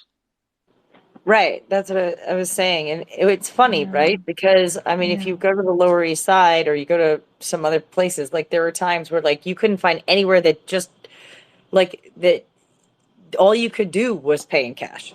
Right? Like there are some places that were like, yeah, we don't do cards. We only take cash. Yeah. But that even the last few years has changed quite a bit. For some reason, all the Yeah, French definitely like restaurants, restaurants down here used to only take cash, but I don't think that's the case yeah, anymore. But like yeah, Sweet Greens and a few other places only take yeah, cards. They don't take cash. they won't even do it. Right. Yeah. We I had a space the other night with Walrus, and we were talking about like the shortage of things and how much we heard, like, during COVID there was everything under the sun was shortage, and coins was one of the things in the shortage piece, but of the multitude of ingredients used in creating dollar bills, there wasn't any shortage with that supply. Um, but it's one of those funny things that, if everything was in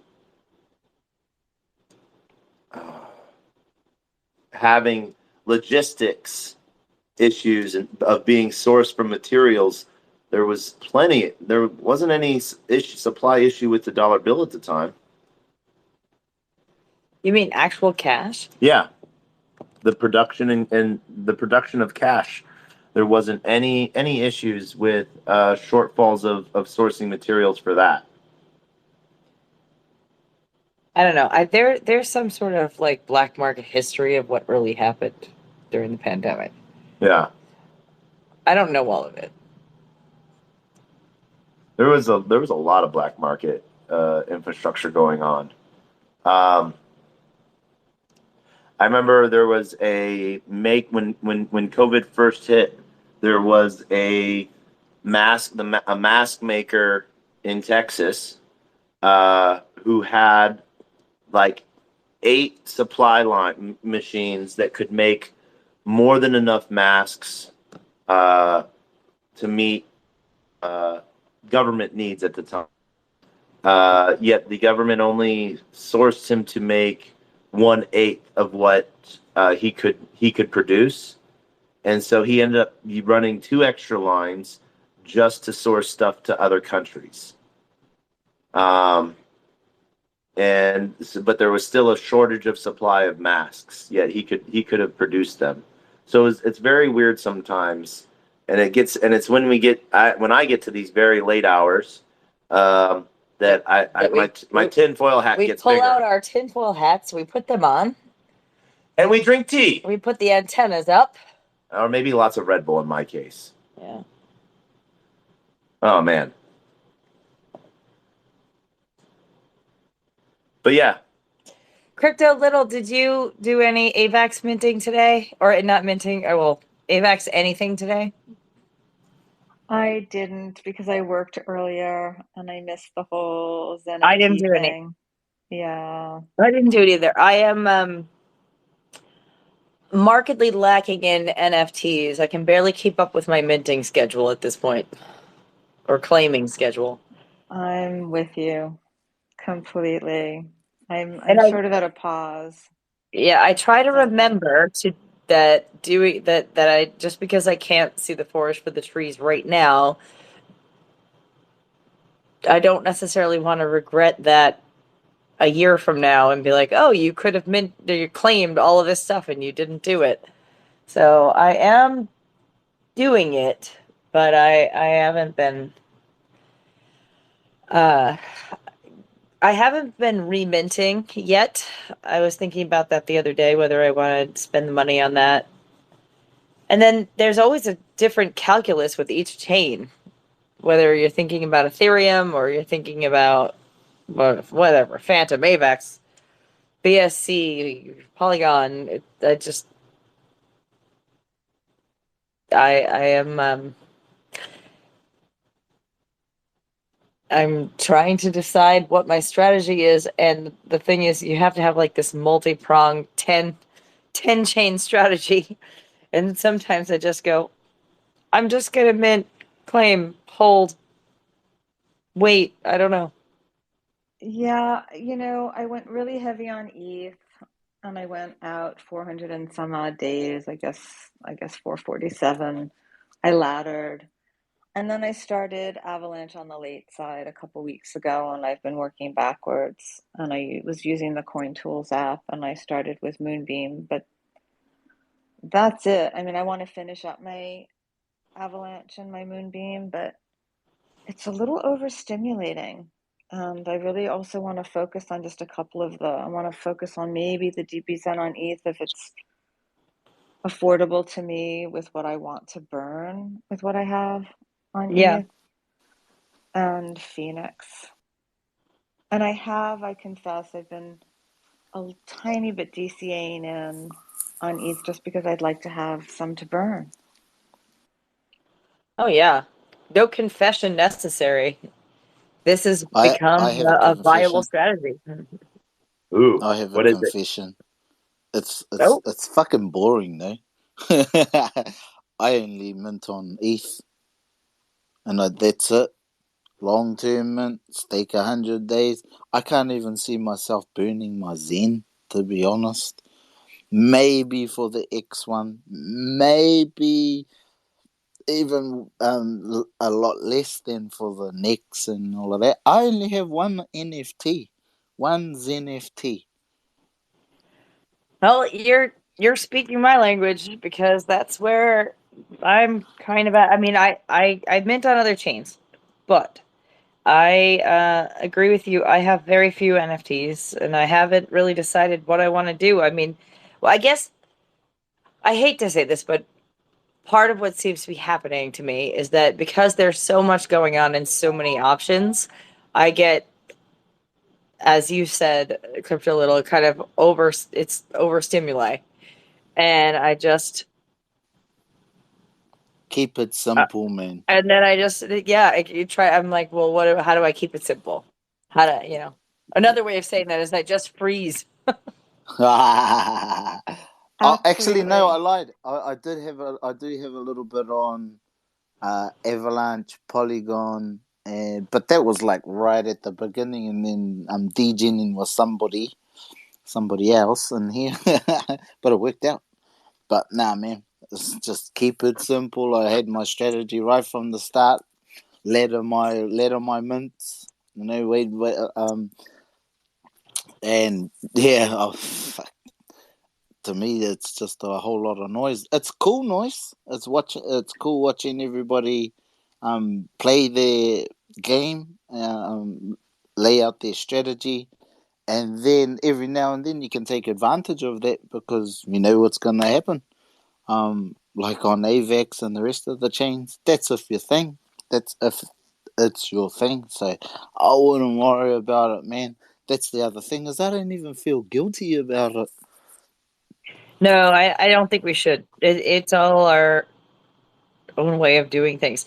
I mean, I do think, it certainly keeps people interested and re-interested. And for some people, I think it's become an interesting game for them to be able to mint the, unicorns as fast as possible.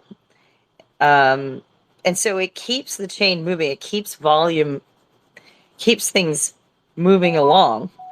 Um, so I see that piece of the strategy. Um, I may have wasted my minutes with Jack, but I did ask him. I couldn't help myself. Being a former project manager, I'm like, so do you have like a roadmap, like in your head, or does it all sort of like, I mean, does it come up? Things come up and you hit on it. And I think there are two things that he said. They're really like he didn't completely address the question, but he did address the question. We just didn't. We moved off the topic. But I would say the two things that he said that both are a yes and a no. In that one, he said it before on stream. You've all heard it. The Zen is a finished product that is out there, and now the question is how to give it utility. So no, there's no roadmap for Zen, it's a finished product, but how does it get utility? So yes, I do think that there's some kind of a roadmap, but I think that roadmap evolves. And I don't know when ordinals came into the roadmap, but they came into the roadmap when he found out about it and decided, as he said, whether it was on stream or in that when we saw him, I can't remember now, but because it was around the same time.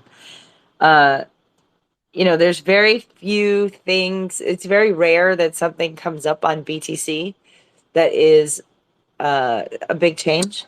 So he's quite interested in the ordinals and interested in what can be done there. And I think if I step back, I think this makes sense to me. It makes sense in that um, so much of the crypto verse has sort of moved on from BTC. We're interested in other coins, we're interested in other utility, but it still has the biggest market share. It still is the most widely known. And if Exactly. something can be done with it that pushes the space along, it's a really good idea to take a look at it and take advantage of that. So I think he plays a multifaceted or multi-level game. Yeah. And when I say game, I don't mean that he's playing a game with us. I mean he's Is he's strategy, multi-level strategy. Yeah, I totally agree with you there, Eskimo. That's exactly how I think too, because this is all about mass adoption, right? And not mass adoption within the cryptoverse. He's talking about mass adoption in its purest form. Yeah. And what you have to do, whatever it takes to get the eyes in front of the masses. And where are those eyes? On Bitcoin. It's the only place the masses even know that cryptocurrency exists, because they think Bitcoin is cryptocurrency. Well, if it was doing what it's supposed to do, then yeah. But that's our representative is Bitcoin, and if you can get a name on Bitcoin and ride off the curtails of Bitcoin, man, it's like riding off the curtails of Google or Apple, that every single person in the world knows. They don't know about Ethereum. They don't know about what we know. We're in our own little bubble crypto universe, and 95% of us don't even use crypto as it's designed. I agree with you completely on that. It's Yeah. more of it and more of it is just being used to accumulate more and more things. And yeah. Want to welcome Jonathan to the stage as well. Hope you come and join us for the talk today, as well as Time. Thank you for joining us, you guys. But Mischief, to talk back to you real quick, it's one of those things where we see the it's not being used as it was meant to be used. People are just using it to accumulate, hoping for the next bull run to cash out rather than using it as current trading tools. You know,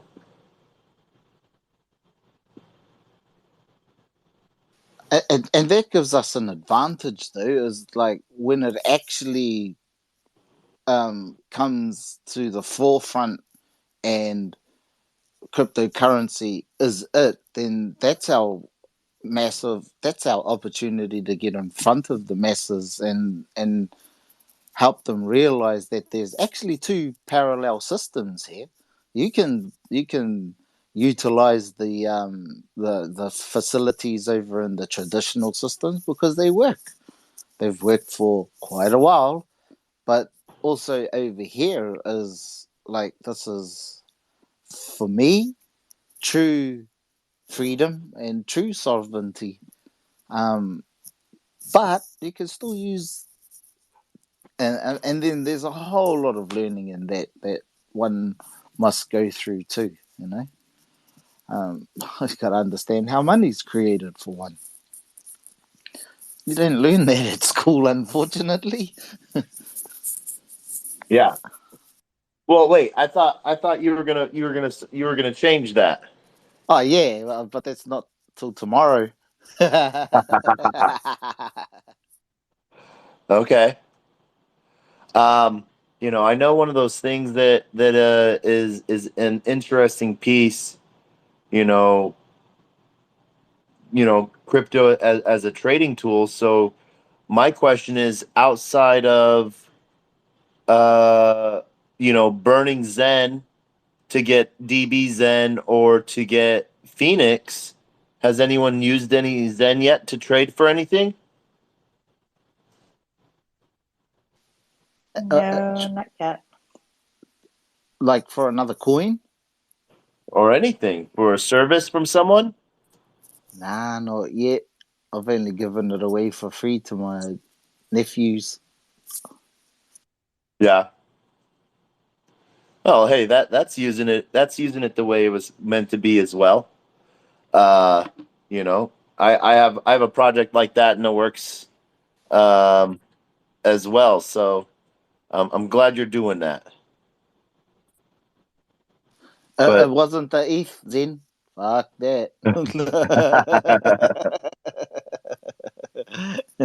Nah, I think that's what's going to happen. There's just because there's pretty much no barrier to entry other than the few cents that you spend to acquire it. That's what got me was just there's no barrier to it, and the setting up of the wallet, and like if I I knew that was coming, but I didn't think it was going to launch on all of these other chains. I thought it was only going to stay on ETH, to be honest.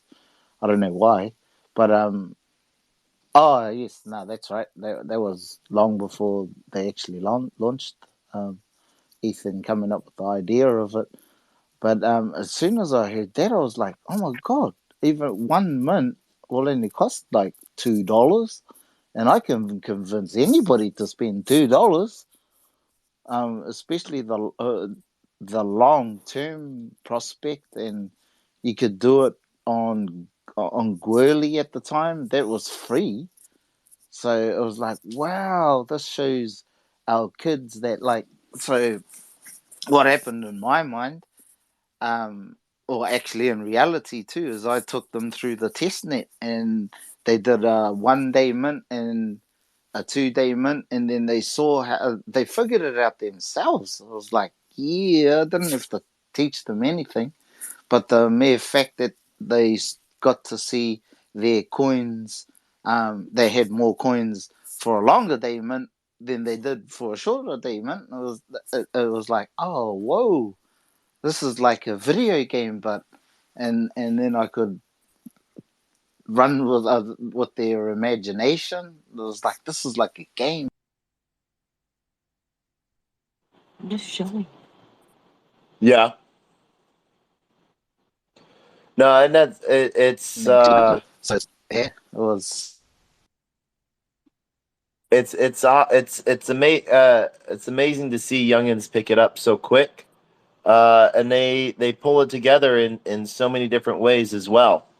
Um, every little technical aspect of it. Yeah, mate. It's so much easier to get kids into crypto than it is adults. Yeah, They understand it like almost instantly.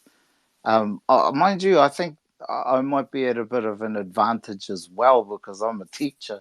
I'll make sure that I spend time with kids for all my bloody life actually. But so I'm able to teach them concepts that that aren't taught at schools. So it's regardless of that. It's so easy, man. You tell them it's a game, bang, and that they're gonna make money off it.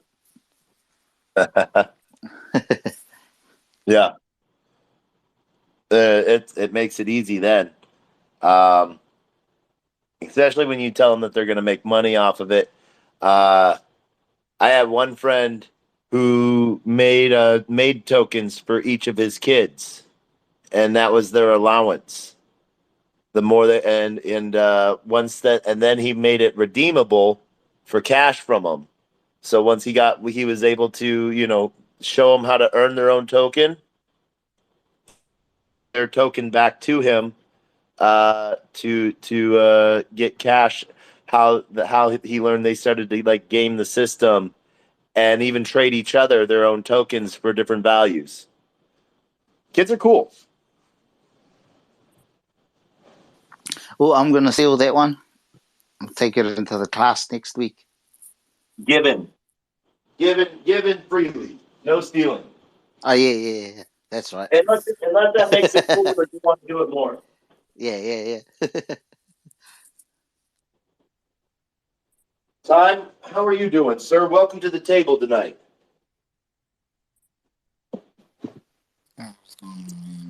Just living life, loving it, listening, enjoying. Are you making your way out here to Austin for South by? Nah, Israel's out there. I'm just I'm stay out here in LA for this Cubans they got going on out here. All right, nice. You're getting ready for NFTLA, right? Yeah, that's what I'm planning on. Nice. All right. So yeah, no, we've been just talking about Zen tonight. The USDC dropping in price now. I think it was shown over 11% dip in it so far. Um, and yeah, the Degen play is, in my opinion, would be to scoop it up. You know, um, I don't think it's time to fall, Really? but I don't think it is that is my Degen. That is my Degen. The Degen and me. And yeah, And I'm sitting here biting my nails because I just got paid for something in USDC. And I'm like, what do I want to do? Yeah, I'm looking at like all this dye sitting in a wallet. Like, well, it's just as fucked as USDC is right now. Like, I can type it. Like, look, I could. So I'm just on like change now right now, right? I can get 17 USDT for 100 dye. Can you believe that? 17. 17. Huh. Let's USDC. Send Wait. 100 dye. They're not even doing USDC. Gwei is at 360 right now on ETH. Okay, so that means that even if I tried to move it, I can't. I should have moved it earlier today, or I'm just going to have to ride it out and hope it repegs. Yeah, I totally. I just picked up all this dye just yesterday, and now I'm like, God, you got to be kidding me. But What the I hell mean, are you doing? I could just swap for something Well, else and just don't take feel bad because I was going to move my USDC into DAI, so it would have been no better off, really. Yeah, Wait. I mean, I could still swap for just some crypto, like some Glimmer or Right, something, yeah. and take a Like some 7 or fucking 8% hit. Zen? Yeah, What's that? this might Some be my Zen? moment to buy a heck of a lot of Zen. Yeah. Go with Zen, mate. It's in your name. So wait, Denny, Dude, you have no idea if how you're much I've you're spent getting ready on Zen. um That's So you're what all this is for more Zen. So it's not like I'm, going buying some Dogecoin or something. Denny, so you said a hundred die would get one would get you 17 USDC. If you're trying to buy die with USDC, does 17 USDC get you 100 die? No, that's USDT. Oh, On change, USDT. on change now, right now, they're not even like USDC ABC is not even available. The critical part, as I was saying earlier, the critical part is that Coinbase is like not frozen. They're not Pause. changing USDC to USD right now. And the reasoning is they need the banks to open on Monday. And I believe this all goes back to the fact that like the SEN network that Silvergate used to run was down yesterday, 2 days ago, or 3 days ago now. That's March 11th. Was a 24/7 network. And it is now closed. So they actually have to wait for banks to open to find out if they can Charge people. if they can actually have the liquidity in USD to be able to change the USDC. Yeah. I mean, And if this isn't just yet another wake up call to everybody involved in crypto, I don't know what is. Yep. Look, Well, whatever.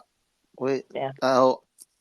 Ugh, because I'm kind of with you on this one, Taco. I'm not sure if it's time yet, because I didn't think this would happen until next bear market. Actually, to be honest, that's when I thought the stables were going to be cut. But it's kind of no surprise if it does, though. I know. Well, my question is like I've always not always, but I for a while have thought that USDC is going to wind up being the de facto like stable coin of the US because it's so backed by BlackRock.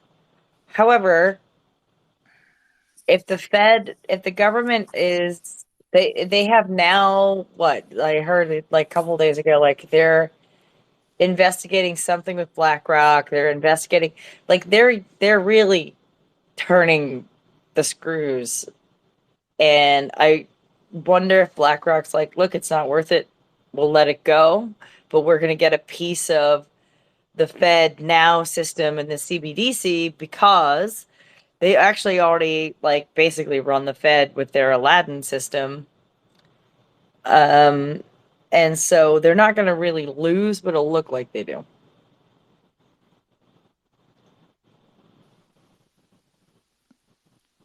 Yep.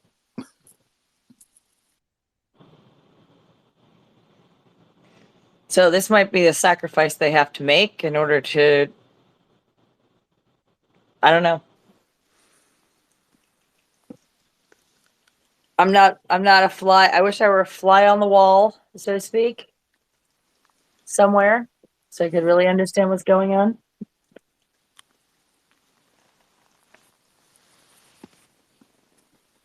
And I'm just totally. I don't even touch stables anymore.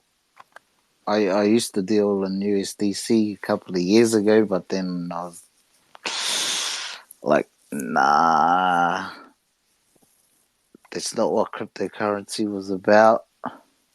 yeah. Well, so Mischief, I know the Australian government has allowed its banks to issue tokens. Has the New Zealand government allowed it as well? It's coming. It's coming. So Okay. 2026 will they said officially, but I'm pretty sure they're gonna roll it out sooner. Okay. Mm. Sort of like we were talking earlier with, like with Book It, has any of the tribes looked at doing tribal tokens or even family Yeah, tokens? funny how you mentioned it. I started talking about that with some of the tribal leaders, but they don't quite get it either. Still, but plus I've been really busy with fucking the education system, and so it's come at a really opportune time. So I think the conversation can be brought up again. Because that's the only kind of thing we're missing from our economic structure is the fiat system, our as the currency. So I'm I'm looking at using Zen for for for now and just setting it up while we're waiting for the CBDs, whatever it's called, to come through. Um, I'm looking at what 2 or 3 years. So we're either going to set up our own tribal token, or just use what I'm starting to see now is backing it with Zen, or our land, or our physical assets. But yeah, it's pretty interesting to watch things unfold. So we're in a really good position. Um, a great Yeah. position. I'm kind of left out on my own because for now, because of all the distractions, really. So everybody's distracted, and kind of feel like I'm the only one that has any like inside knowledge on how money is created and value and all of that stuff. But I don't think it will take much at all. But the one thing I need to do is to be the example of how to do it, and I'm not there yet. I've got to wait for the 10,000 next to happen. Yeah. Yeah, just so I can. I've got so with the treasury, the treasurer from the tribe is coming in the next couple of days to meet um us, meet the community. So yeah, that's part of the plan. So kind of rolling that out over the next few years. It's pretty exciting because it's working.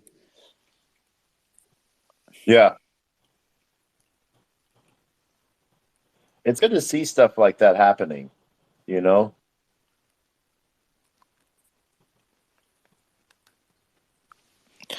I like it because as well because um you guys I learned even more. I thought I learned a shitload.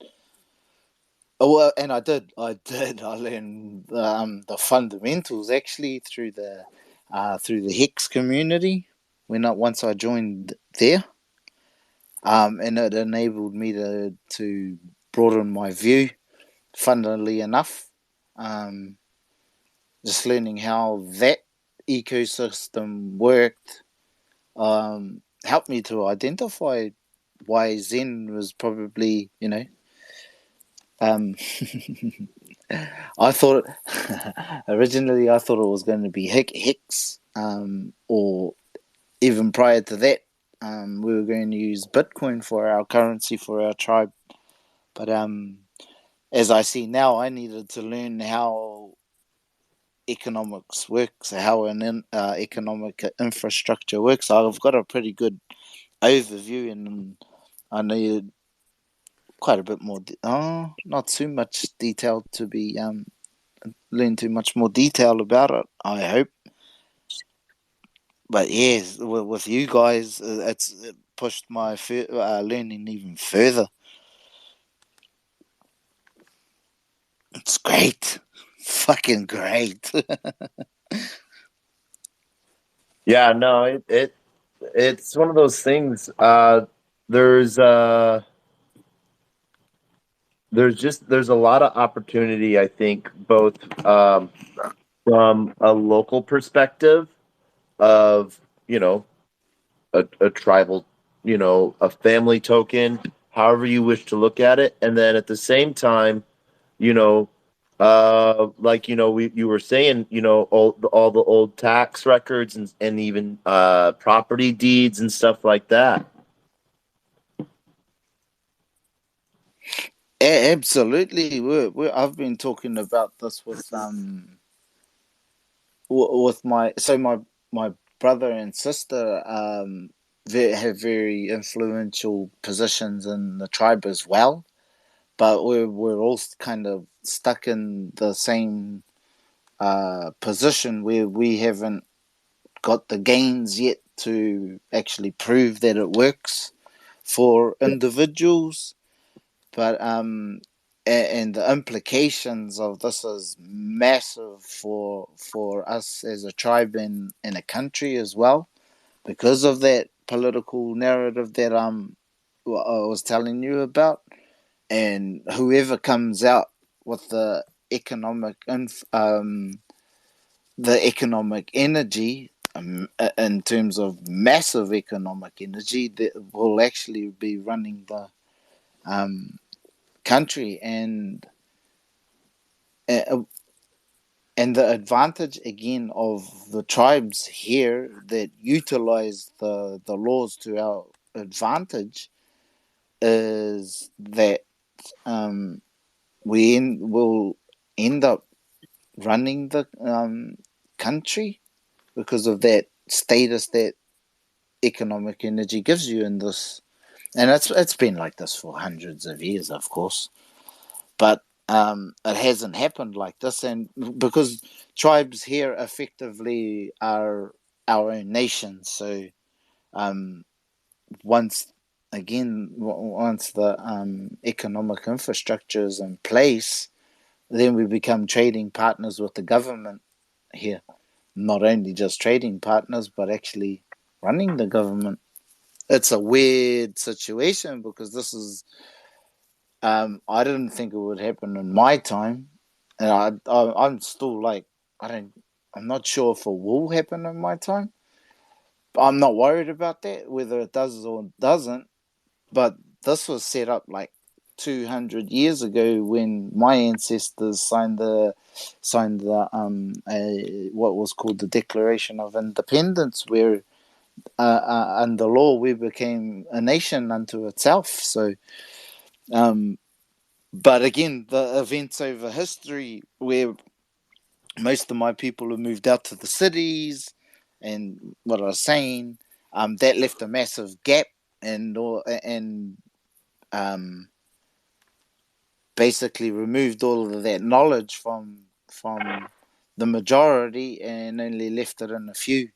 So we're kind of like at this cool pioneering position, waiting to be, the example of how it can be achieved.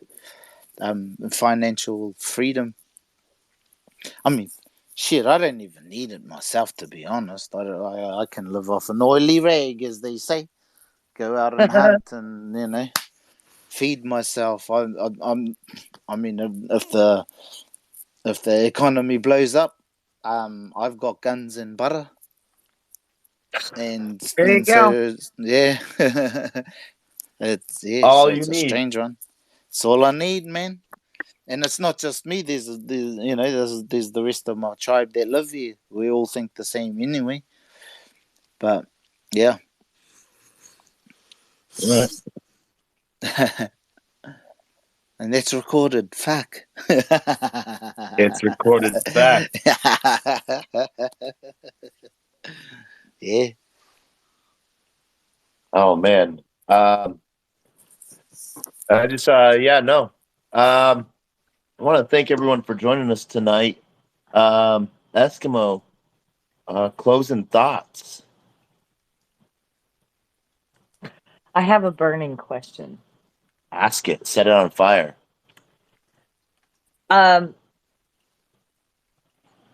One second. Mischief, I have a question for you. Uh, it has to do with the so my understanding of what you've been saying is that the ability for tribes in New Zealand to be able to gain ground, gain financial freedom, gain public and political power, which has been taken away, or the laws have changed, or things have created. There's been a situation in the last few years that has created a situation where indigenous people have been able to regain ground that they should have had. I don't know if I'm saying that correctly, but I want to try to understand. That's my understanding of what you've been saying. What I worry about, or what I think there is, do you ever worry that uh, the reason someone's not fighting you is because they don't see what you're trying for as valuable? And I don't Yep. mean that No, disrespectfully. I no, mean yep. that Absolutely. I know exactly what you're saying, but that's also to our advantage because it's kind of like a siege tactic that my ancestors used a long time ago. So the only way they defeated us, or they never defeated us in battle, right. which was the reason why we kept all our lands and our resources under our tribes. So then what they had to do is try and change tactics and move all our people out. So trying to remove our people from their cultures, but it didn't work. So obviously, because even though we're small in numbers, there's still that underlying feeling from those who have missed out on their culture. It's loud enough to be heard. The So this is where we get into the spiritual side of things as well. There's all it's built in our DNA that no matter how suppressed one becomes or even misses out on their cultures, memory is carried through DNA. This is ancient knowledge, I guess, for every indigenous culture. Um, but because we weren't hit as badly as the other indigenous cultures that got colonized, Mm-hmm. um, because of our geographical location on the planet, it was a waste of time coming down here to try and do what they did. I mean, we could defeat 3,000 soldiers with only 300 soldiers because of the topography of the land, and Sure. so that kind of spirit is not lost in a sense. Not just that kind of spirit, but the um yeah.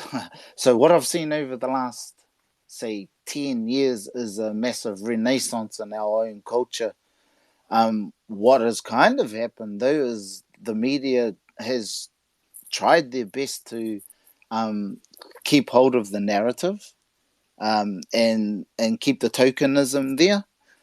But what they didn't account for is our elders in the 70s had seen this coming, and Yeah. they established alternative education schools, which was basically just our culture in a school setting. But as the years went on, the generation that missed out had to go to these were going to the universities to try and get our culture back, but that didn't work either because there was enough of us who grew up traditionally that went to universities like myself, Not that we outnumbered them, but there was just enough numbers to have to keep the culture alive within the cities as well. And because Okay. we only got so because we only got colonized only 100 and whatever years ago, it's still very young. And we were the last country to, I guess, landmass to be colonized. So yeah, did I answer your question at Yeah, all? that's it. Well, but both yes and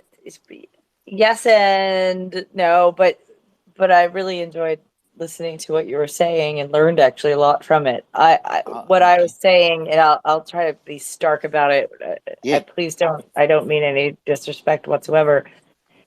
What I worry about is sometimes when it comes to fighting for things, people only fight what they can over what they consider valuable, and if they give up ground to people, they it's because it's not worth fighting over. And so that's what I meant, is that on the other side, if there is another side, and maybe there isn't exactly just another side these days in the world that's there, you know, but that they're like, yeah, sure, go ahead and teach your language and teach your culture. We but it don't ain't a care. threat. Yeah, it's not a threat to their. Yeah, Yeah, sorry. You carry on. yeah, no, exactly. You understood what I was saying. Yeah, yeah. So I don't. Nah, I have no fear when it comes to that because it didn't work. It hasn't worked, Yeah. and yeah, it just hasn't worked for them. Well, No I matter. think what you were saying, all in all, was that in this particular instance of colonization, everyone had to realize that they actually had to negotiate. They couldn't just come in Yeah, and dictate every situation, because they couldn't fight. They didn't have the ground. They didn't have the yeah. yeah, that's right. And so they they they still think that they have the upper hand, the advantageous or the higher ground. Um, it's really funny because the narratives have changed over the years, but the underlying or the fundamental, the foundation are still set there for us to utilize, and it's just a matter of education for our people now. Yeah. Whereas in the last 5 years, the curriculum has now changed, and it's our voice that has been heard in the curriculum, and because the teachers aren't trained in a specific way, they don't know how to deliver it. And they've actually been forced into telling our stories, our history, and as well as, and when I say ours, that it kind of gives two separate histories. I'm also of European or Western descent, so it's not as if I'm going to go out there and say, fuck these, fuck the white man and all of that, because well, they're in my DNA as well, and they brought a hell of a lot of good as well. It's like, but we can come to a place where this ideal world or this egalitarian world, but it's not so far fetched. Well, at least at the bottom of the world here. Yeah.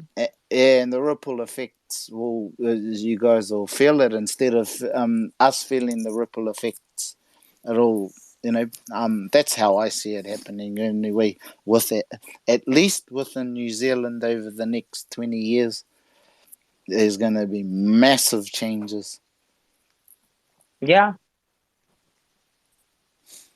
Which, I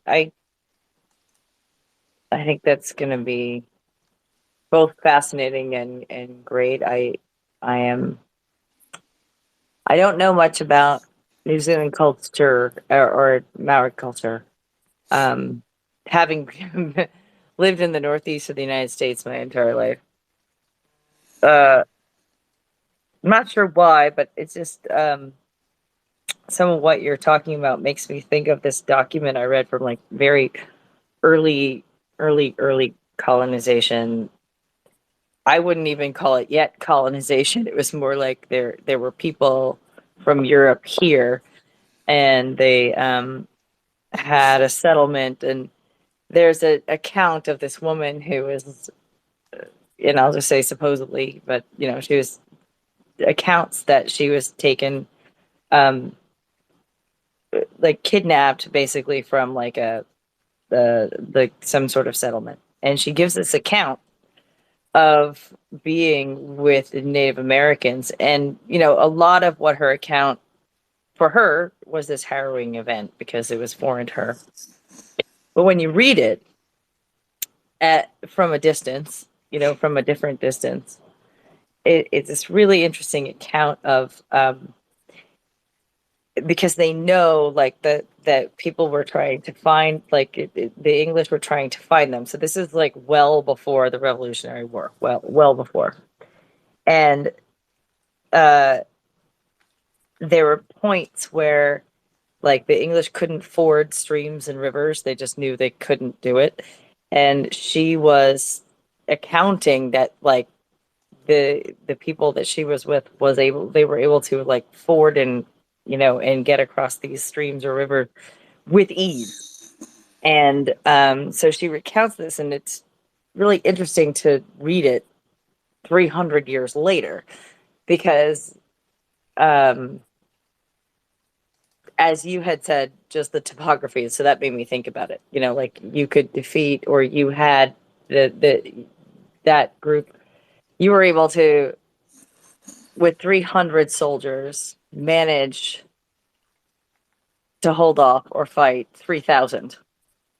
And the topography, I don't know, it was just an interesting account of what happened.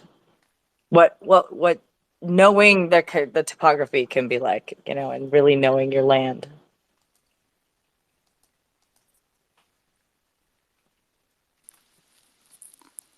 I don't know.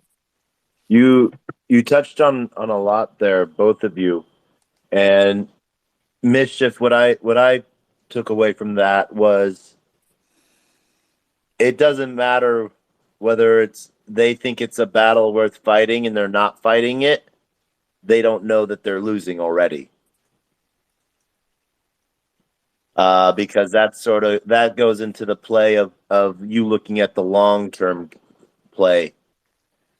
I mean, overall, I think like the idea that people are getting back to they have a culture or language or these things, and that it's still there for them. Like, he's talked about people going to the city but or trying to learn in university, but like you could actually go back to there's a place to go back to Yeah, be there, yeah.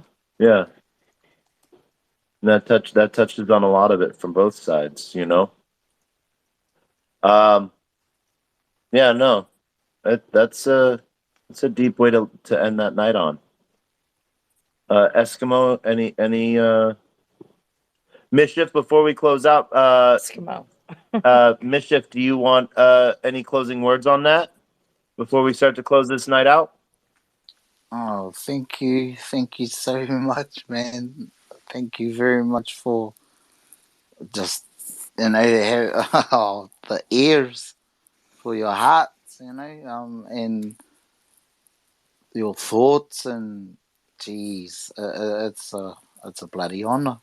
It's a bloody honor to be able to um, pass on the messages from my ancestors, and the hope that we have for our planet and our world and our civilization that is about to come. That's exciting times, man.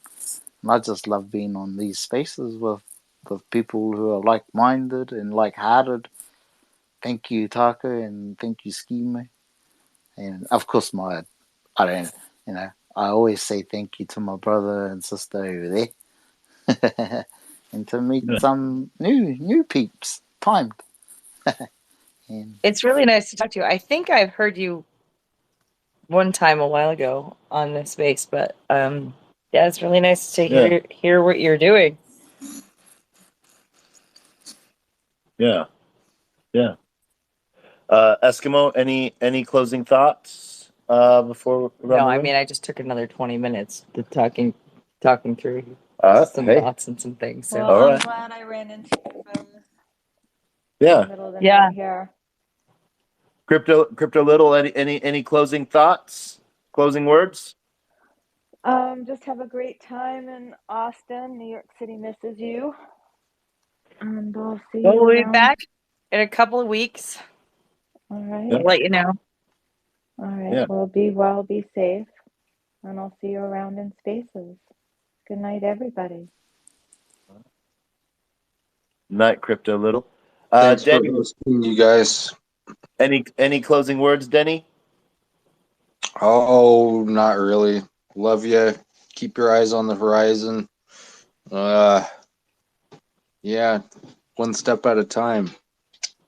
Thanks for hosting. I always love hopping in. You're a great host, man. There needs to be more people in here for sure. Yeah. We're gonna work on it. Eskimo has a plan. No, because then I don't get to do to myself. Yeah. Nah. I'm definitely coming back when I see tacos on. Yeah. Mischief, closing words of wisdom. Oh, now I'm all out, buddy. I'm all out. Denizen took them all. All right. just so much love, man. And one step at a time, we got this. Zen, baby. Cryptocurrency. Freedom. Yeah. Yeah. As I end every space with my words of wisdom, a closed mouth cannot be fed, and you cannot feed a closed mouth.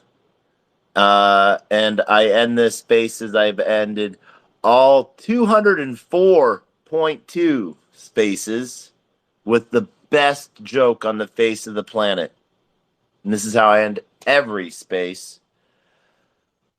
Thank you, everyone, for joining us. And with that, a huge knock knock. Who's Who's there? there?